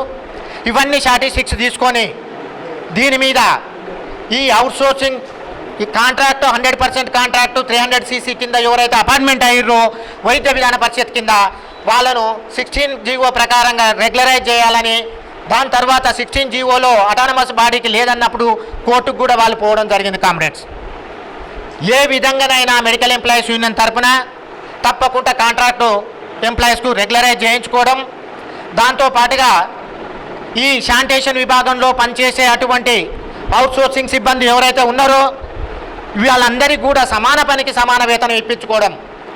గత 2 సంవత్సరాల కాలంలో ముందే సుప్రీంకోర్టు క్లియర్గా మరి గైడ్లైన్స్ ఇవ్వడం జరిగింది. ఎక్కడ కూడా ఒక ఉద్యోగి పనిచేసినప్పుడు పర్మనెంట్ ఉద్యోగికి, కాంట్రాక్టు ఉద్యోగికి, లేకపోతే అవుట్సోర్సింగ్ ఉద్యోగాన్ని చేసే పని ఒకటే అయినప్పుడు వారందరికీ కూడా అదే వేతనం, ఒకటే వేతనం ఇవ్వాలి. కాబట్టి అందుకు నుంచే సమాన పనికి సమాన వేతనం ప్రతి ఒక్క దగ్గర కూడా చెల్లించాలని ఏదైతే సుప్రీంకోర్టు గైడ్లైన్స్ ఇచ్చిందో దాని ప్రకారంగానే ఈరోజు రాష్ట్ర ప్రభుత్వాన్ని Telangana medical employees union demand చేస్తుంది.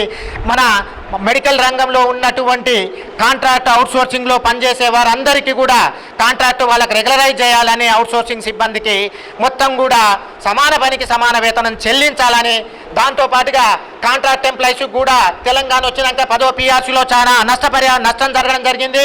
అక్కడ ముఖ్యంగా 9వ PRCలో ఉమ్మడి రాష్ట్రంలో మనకు ఎవరికైతే ఎంప్లాయీ ఉందో ఒక ల్యాబ్ టెక్నీషియన్ కానీ, ఫార్మసీ కానీ, రేడియోగ్రాఫర్ కానీ, వాళ్ళ నర్సింగ్ స్టాఫ్ కానీ వాళ్ళకి బేసిక్ పే ఇచ్చే అటువంటి వారు ఈ ప్రభుత్వం వచ్చిన తర్వాత తెలంగాణ ప్రభుత్వం ధనిక రాష్ట్రం అని లేకపోతే ఇంకో మాటలు చెప్పుకుంటూ వచ్చిన తర్వాత ఈ ప్రభుత్వం మాత్రము అక్కడ ఉన్నటువంటి బేసిక్ పేలను తీసేసి ఇవాళ 25,800 రూపాయలు రావాల్సినటువంటి స్టాఫ్ నర్స్కు 17,000 రూపాయల వేతనం మాత్రమే ఇస్తుంది. అదేవిధంగా 23,000, 25,000 పైచీలకు ఇలా మన CRA వాళ్ళకి రావాలి. అదే రేడియోగ్రాఫర్స్కు వాళ్ళకు కూడా 17,000 రూపాయలు చెల్లించడం జరుగుతుంది. అదేవిధంగా జూనియర్ అనాలిసిస్కు 23,000 పైచీలకు రావాలి, వాళ్ళకు 17,000 ఇస్తుంది. మనం రాష్ట్ర సంఘం తరఫున ఈ 11వ PRCని కోరింది కూడా ఒకటే, MNOలకు అడిషనల్ HRA ఇవ్వాలని, దాంతోపాటుగా ఈ కాంట్రాక్టు పనిచేసే వాడిని పర్మనెంట్ చేసే అంతవరకు కూడా వాళ్ళకు ఏదైతే పర్మనెంట్ ఉద్యోగి బేసిక్ పే ఉందో దాన్ని పాత పద్ధతిలోనే చెల్లించాలని, దాంతోపాటుగా ఈరోజు ఇంకొక ముఖ్యమైనటువంటి సమస్య దేశవ్యాప్తంగా రాష్ట్ర వ్యాప్తంగా ఉంది, CPSను రద్దు చేయాలని. CPSను రద్దు చేసి OPSను 2003 తర్వాత ఎవరైతే అపాయింట్మెంట్ అయ్యారో వాళ్ళందరికీ కూడా వర్తింపజేయాలని.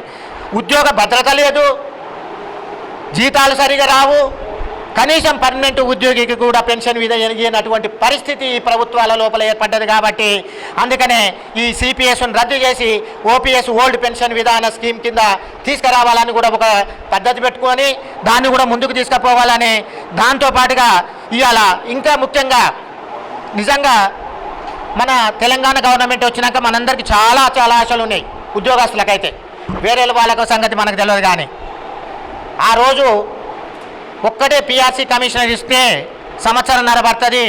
అందుకనే నేను 3 PRC కమిషన్లు వేసి ఒక 3 నెలలనే మీకు PRC మొత్తం అందజేస్తా అని చెప్పిండు.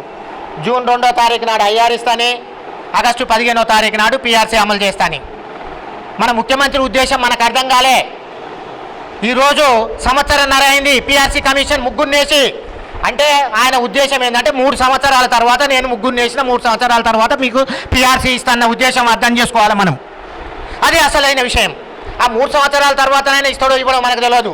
4వ సంవత్సరం ఎలక్షన్స్ వస్తాయి కదా, దాని ముందు ఇవ్వచ్చని మనం ఎవ్వరం అడగలే, ఏం అడగలేదు. తొలుత 1వ మహాసభలు కానీ 2వ మహాసభలు కానీ తెలంగాణ మెడికల్ ఎంప్లాయీస్ యూనియన్ ఏర్పడ్డ తర్వాత మనకు ఏజ్ పెంచమని, మనకు ఉద్యోగస్తులకు ఏజ్ పెంచమని మనం అడగలేదు. ఖాళీ పోస్టులను భర్తీ చేయి, నిరుద్యోగులు అక్కడ చాలామంది ఉన్నారు, ఎన్నో కుటుంబాలు బాగుపడతాయని అడిగినాం. కానీ ఎలక్షన్ స్టంట్గా తనంతటికి తానే మీకు 61 సంవత్సరాలు చేస్తా, నేను అపోజిషన్ వాళ్ళు 60 అంటే నేను 61 సంవత్సరాలు చేస్తాను. 6 నెలలు అయిపోయింది. చాలామంది ఓటేయంగానే మేము అడిగినాం, చాలామంది ఎంప్లాయీలు మీరు ఎక్కడే ఓటేసిరయ్యా అని. అప్పుడు వాళ్ళు ఒకటే చెప్పారు, మేము టీఆర్ఎస్కి ఓటేసినాం అని. ఎందుకు ఓటేసిరయ్యా అంటే, మాకు సార్ మేము రేపు వచ్చే డిసెంబర్లోనో మన వచ్చే నెల రిటైర్ అవుతున్నాం, మాకు 3 సంవత్సరాలు పెరుగుతుంది, మా పిల్లల పెళ్లిళ్ళు చేసుకుంటాం, మేము ఇల్లు కట్టుకుంటాం, అందుకనే టీఆర్ఎస్కి ఓటేసినామయ్యా అని. ఇప్పుడు ఎన్ని నెలలు అయింది ఎలక్షన్స్ అయిపోయి? సంవత్సరంన్నర. ఈ సంవత్సరంన్నర కాలంలో ఎంతమంది రిటైర్ అయ్యారు? సుమారుగా 30,000 మంది రిటైర్ అయ్యారు. సుమారుగా ప్రతి నెల ఎదురు చూసుకుంటూ రిటైర్ అవుతున్నారు. రేపు నాకు రిటైర్ అయినాక కూడా ఇవ్వాలన్న ఆ జీవో వస్తుందో ఏమో అని, ఏజ్ పెంచే జీవో ఆశతోని. ఎవరికైనా ఆశ ఉంటుంది, పెడతంటేనేమో ఆశ, కొడుతుంటే భయం. ఈ ప్రభుత్వం పెడతాన్నది మీరన్న మాట మీరు నిలబెట్టుకోవాలని మనం అడిగేది. ఆ విధంగా కాకుండా ఐఆర్ లేదు, పిఆర్సీ లేదు, కాంట్రాక్ట్ ఎంప్లాయీస్ రెగ్యులరైజేషన్ లేదు, దాంతోపాటుగా సమాన పనికి సమాన వేతనం లేదు. కాబట్టి ఈ ప్రభుత్వము ఎక్కడ వేసిన గొంగలి అక్కడనే ఉంటుంది. ముఖ్యంగా మేము ఈ సదస్సు ద్వారా ఇప్పుడు ఇక్కడ పనిచేసేటువంటి కింకోటి సమస్యలుగా తెలుసు, మాకు శాలిబండ సమస్యలు తెలుసు, మలక్పేట సమస్య, గోల్కొండ సమస్యలు అన్నీ తెలుసు. ఇక్కడ జిల్లాలో ఉన్నటువంటి హైదరాబాద్ జిల్లాలో ఉన్నటువంటి డిస్ట్రిక్ట్ కోఆర్డినేటర్ కూడా మేము ప్రతి నెల 1వ తారీఖు ఎట్లన్నా మీరు జిల్లాలలో జీతాలు వేస్తుర్రు, మీరు కూడా ఏమని అడిగితే 3వ తారీఖు 5వ తారీఖు నాడు కూడా జీతాలు వేయలేనటువంటి పరిస్థితి. వైద్య విధాన పరిషత్ ఒక నెల తెలంగాణ వచ్చిన తర్వాత 28వ తారీఖు నాటి జీతాలు వచ్చినాయి, మీకు గుర్తుందో లేదు. అది కూడా మనము 2-3 సార్లు ఆ నెల ఒక్క నెలలో ధర్నా చేస్తే. అంటే ఇవన్నీ కూడా దశల వారీగా ఎక్కువ పర్సెంటేజ్ కూడా మనము వైద్య విధాన పరిషత్ ఎంప్లాయీస్కి ప్రిఫరెన్స్ ఇచ్చి, వాళ్ళ ప్రమోషన్లకు ప్రిఫరెన్స్ ఇచ్చి, మెడికల్ ఎంప్లాయీస్ యూనియన్ పనిచేసిందని కూడా దాని మీద మాకు కూడా ఆరోపణలు వచ్చినాయి చాలా వరకు. నువ్వు ఒక ప్రధాన కార్యదర్శిగా ఉండి నువ్వు వైద్య విధాన పరిషత్ ఎంప్లాయీస్ కాబట్టి డిఎంఈని పట్టించుకోకుండా, ఈఎస్ఐని పట్టించుకోకుండా వైద్య విధాన పరిషత్ని పట్టించుకుంటున్నావు కాబట్టి వాళ్ళ మీదనే ఎక్కువ ఫోకస్ చేస్తున్నామని కూడా మా మీద కూడా విమర్శలు వచ్చినాయి.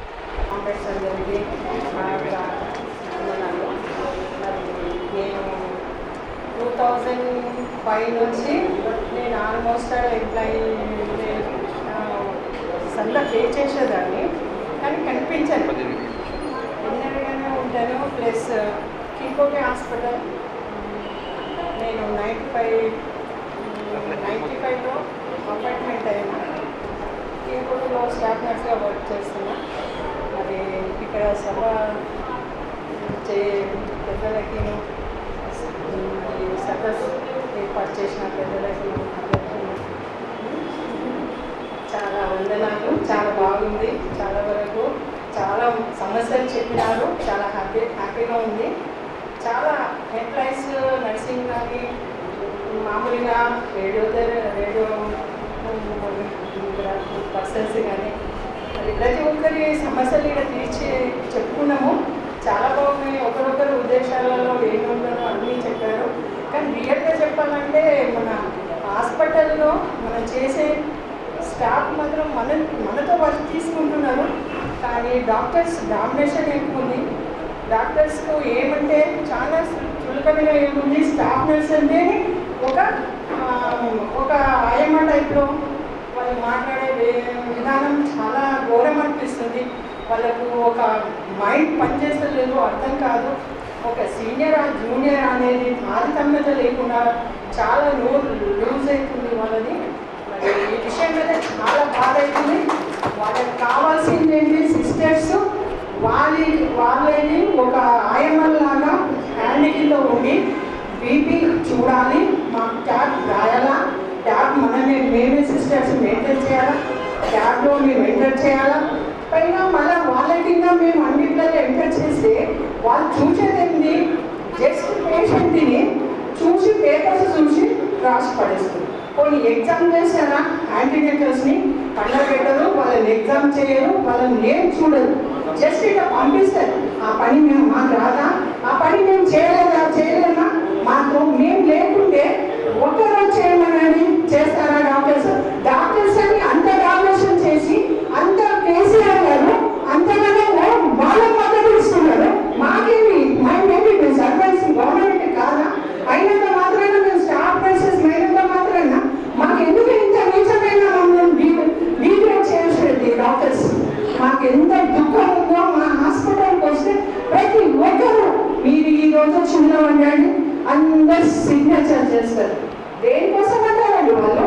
ఏం కాదు, ఇంటి ఆయనమా ఈ రోజు ఒక సర్వెంట్ ఒక ఇంట్లో పనిచేసిన ఆమె ఒక మాట అంటే 4-5 పుట్టించి మాట్లాడుతూ మేము ఉన్నట్టున్నాడు మేము మాట్లాడితే నువ్వు ఇవ్వాలా మేము రాయము సూపరింటెండెంట్ రాయి తారేమో రాయి అని చెప్తుంటాయి మాతో. నా ధైర్యం మీకు ఏదో చెప్పడానికి మీ డాక్టర్స్తో చెప్పుకోండి కదా, మేము మీ మీడియా చేస్తున్నాం. మేము మరి నేను ఫీవర్ హాస్పిటల్ సిస్టర్ అక్కడ స్టాఫ్ నర్స్ని, ఇక్కడ మన యూనియన్కి డిప్యూటీ కార్యదర్శిని. ఈరోజు మనము ఇక్కడ ఒక సదస్సు పెట్టుకున్నాము. సదస్సులో మన సమస్యలు మాట్లాడుకోవాలి, కానీ ఏది మాట్లాడకుండా ఉండే లాభం ఏంటి? ఏదంటే మీ వైద్య పరిషత్ గురించి మీ గురించే మేము పెట్టాము. యాక్చువల్గా మీరు ఏదో సమస్యలు చెప్తారు, దానికి మనమందరం కలిసినట్టుగా మనం ఒక మీటింగ్ పెట్టి మళ్ళీ ఒక ధర్నా ప్రోగ్రామ్ గవర్నమెంట్ వరకు తీసుకొద్దామని అనుకున్నాం. కానీ మీరు ముందుకు రాకుంటే మేము హైదరాబాద్ బ్రాంచ్ వాళ్ళం కూడా ఏం చేయలేము. ఈ సమస్యలు మీ దగ్గరే కాదు మా దగ్గర కూడా ఉన్నాయి. కాబట్టి ఇప్పుడు సిస్టర్ మాట్లాడారు, డాక్టర్స్ మా కూడా ఇప్పుడు ఫీవర్ హాస్పిటల్ అసలుకి ఎక్కడ లేని రద్దీ మాకున్నది.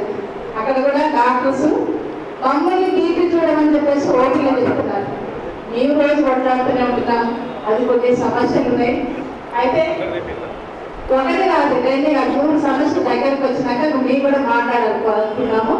ఈ సమస్యలు కంపల్సరీ మనం అందరం ఒకసారి ఈ సమస్యల మీద మళ్ళీ మీటింగ్ పెట్టుకొని మీరందరూ ఎవరు ముందుకు వస్తారు మన సిస్టర్స్ అందరూ ఒకసారి బయట నిలబెడితే గవర్నమెంట్ వరకు పోయేటట్టు ఉండాలి. కానీ పరిష్కారం చాలా తక్కువైంది. రామచంద్ర గారు అనుకున్నారు చాలా చేసేది. వైద్య విధాన పరిషత్ 1984 ఏర్పడింది రుస్తుంజీ రిపోర్ట్ మీద. ఎన్టీ రామారావు వచ్చిన తర్వాత ఆ రుస్తుంజీ రిపోర్ట్ పెట్టి ఆ రుస్తుంజీ రిపోర్ట్ మీద వైద్య విధాన పరిషత్ ఏర్పడ్డాక 1987లో ప్రారంభమైంది. ఆ తర్వాత మనం 79లో కూడా 35 రోజులు సీఎల్ కావాలని రామచంద్ర గారు చదువు పోరాడితే అప్పుడు రాజమల్లయ్య గారు మినిస్టర్ మంత్రి 5 రోజులు సీఎల్ గురించి కనీసం 5 సంవత్సరాలు పోరాడింది. అప్పుడు హోటల్ సెక్రటరీని కూడా అక్కడ ధర్నా కూర్చుంది. ఆ తర్వాత వచ్చింది వైద్య విధాన పరిషత్ అయితే ఇక ఫస్ట్ 300 రూపాయలు కాంట్రాక్ట్స్ మీద పనిచేసింది. 300 రూపాయలు, తర్వాత 500 రూపాయలు, తర్వాత 740 రూపాయలు బేసి ఓన్లీ బేసి. దాని తర్వాత చాలా పోరాడిన తర్వాత వైద్య విధానం గురించి చెప్పండి పోరాడిన తర్వాత సిఎల్స్ వచ్చినాయి, సైలెన్స్ వచ్చింది. పింఛన్ గురించి పోరాడితే ఆ పింఛన్ లాస్ట్కి వస్తే ఇన్ని సంవత్సరాలు పోరాడిన తర్వాత టీకోటి హాస్పిటల్ అక్కడక్కడ ధనాన్ని అవన్నీ ఇవన్నీ చాలా. దాని తర్వాత పింఛన్ స్టార్ట్ అయింది. పింఛన్స్ స్టార్ట్ అయిన తర్వాత మనకు పెద్ద మనిషి పెట్టిండు డిఎంఎండ్ వచ్చో, ఏది ఉన్నా డిఎంఎండ్ వచ్చో పోవాలి. అంటే తూర్పు రాపరిచారు అంటే పోస్ట్ మ్యాన్ లాగా ఆయన పోయి ఆయన ఇస్తే పోస్ట్ ఆయన ఇస్తే ఇంట్లో చేస్తాడు. అట్లా ఇవి పోస్ట్ మ్యాన్ అని మనకి ఏది చేసినా కూడా డిఎంఎండ్ వచ్చో, జీపీఏ పెట్టాలని డిఎంఎండ్ వచ్చో, పింఛన్ కావాలంటే డిఎంఎండ్ వచ్చో, ఏం కావాలంటే డిఎంఎండ్ వచ్చు. వైద్య విధానం అంటే అట్లా ఉంది. వైఎస్ రాజశేఖర రెడ్డి గారు ఉన్నప్పుడు 681 జీవో కూడా వచ్చింది. నేను పోస్టులు చాలా ఫిలప్ చేస్తాను వైద్య విధాన పరిషత్ అని చెప్పి ఆయన చాలా ప్రకటించారు. ఆ పోస్టులు ఫిలప్ చేయడం కాదు, ఉన్న పోస్టులు తీసేసిండు ఆయన. 4500 పోస్టులు నుంచి తీసేసిండు ఆయన. 681 జీవో కింద. ఆ తర్వాత పోరాడితే ఇంతవరకు ఆ పోస్టులు కాదు కదా, ఆ జీవో పోయింది, ఆ పోస్టులు పోయింది అయిపోయింది. ఇంతవరకు ఈ సదస్సు పెట్టి చాలా మంచిదే. తెచ్చుకోవాల్సిన విషయం ఏంటంటే ఎంతో మంది తీసుకొచ్చి పాపం వేరే గారు ముంగలు తీసుకొచ్చి అందరు పాపం శ్రద్ధపడి చేసి మంచి పని చేశారు. చాలా గొప్ప విషయం ఇది. కాకపోతే 681 అంత కదా పనిచేసింది. ఆ 681 జీవోనే చాలా మన ప్రభావం వైద్య పెట్టి చేసి అసలు మీ హాస్పిటల్ బెడ్స్ ఎంత అక్కడ ఉన్నటువంటి స్టాఫ్ పొజిషన్ ఏంటని చెప్పి చేసి ఆర్టీఆర్ ఇవ్వడం జరిగింది. దాంట్లో కూడా కొన్ని హాస్పిటల్ ఇస్తున్నారు, కొన్ని హాస్పిటల్ ఇవ్వడం లేదు. ఈ వైద్య విధాన పరిషత్ సంబంధించినటువంటి ఆ కింగ్కోటిలో ఉన్నటువంటి ఇన్ఛార్జ్ ప్రోగ్రామింగ్ ఆఫీసర్ ఉంటారు. తను మొత్తం ఇచ్చారు, ఒక లిస్ట్ ఇచ్చారు.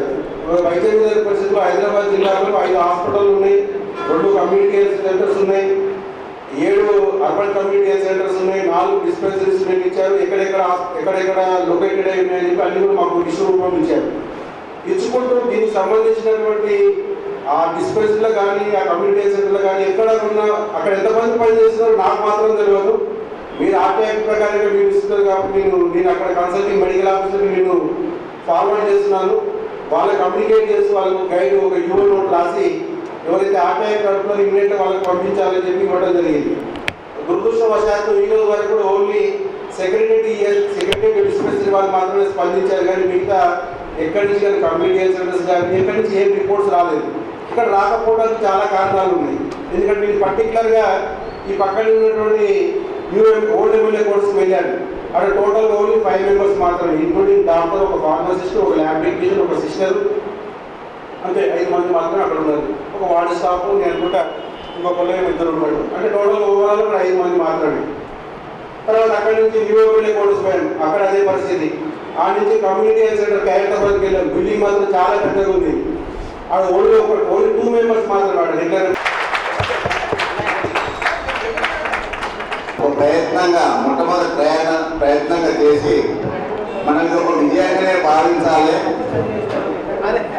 మరి దీనికి మన హైదరాబాద్ బ్రాంచ్ తరఫున ప్రతి ఒక్కరు కూడా హైదరాబాద్ ప్లేయర్స్, మరి ఇక్కడ అధ్యక్షులు మరి వేలు కుమార్ గారు, వీళ్ళందరూ కూడా కష్టపడి దీన్ని ఒక ప్రయత్నంగా చేసి ఇప్పుడు రాబోయే తరానికి కానీ లేకపోతే నెక్స్ట్ కానీ నిజంగా కూడా వైద్య విధాన పరిషత్ నేను ఇప్పుడు చెప్తుంటే చాలా ఆశ్చర్యపోయాను. ఇంత హిస్టరీ మాకు తెలియదు. ఇప్పుడు 12,000 పోస్టుల సంగతి తెలియదు మాకు. హిస్టరీ మన ఇంద్ర శ్రీలక్ష్మి మేడం గారు చెప్పారు. అరటిపండు గిట్ట ఒలిసి నోట్లో పెడితే అంటే ఇది ఎక్కడి నుండి ఎక్కడి దానికి పాకిపోయింది.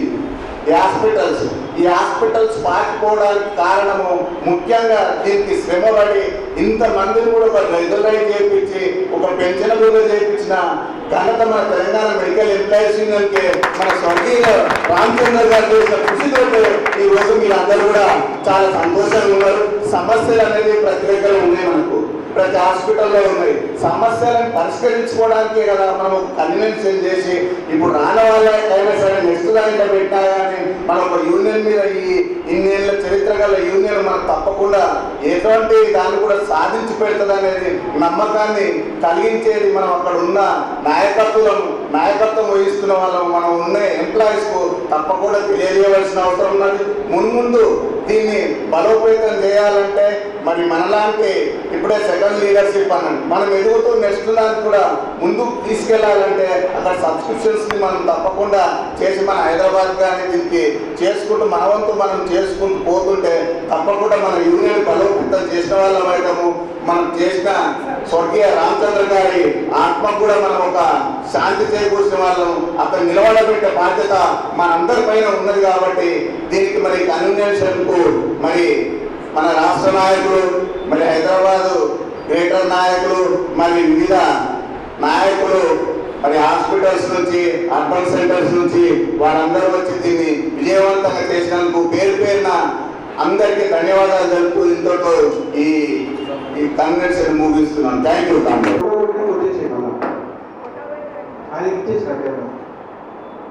Telangana medical employees union, Telangana medical employees union, Telangana medical employees union.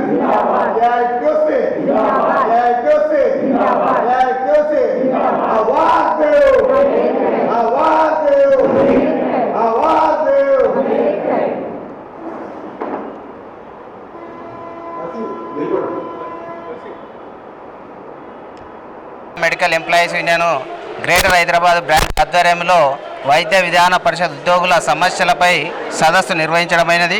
ఈ సదస్సులో ముఖ్యంగా వైద్య ఉద్యోగుల చాలా సమస్యలు యూనియన్ దృష్టికి రావడం జరిగింది.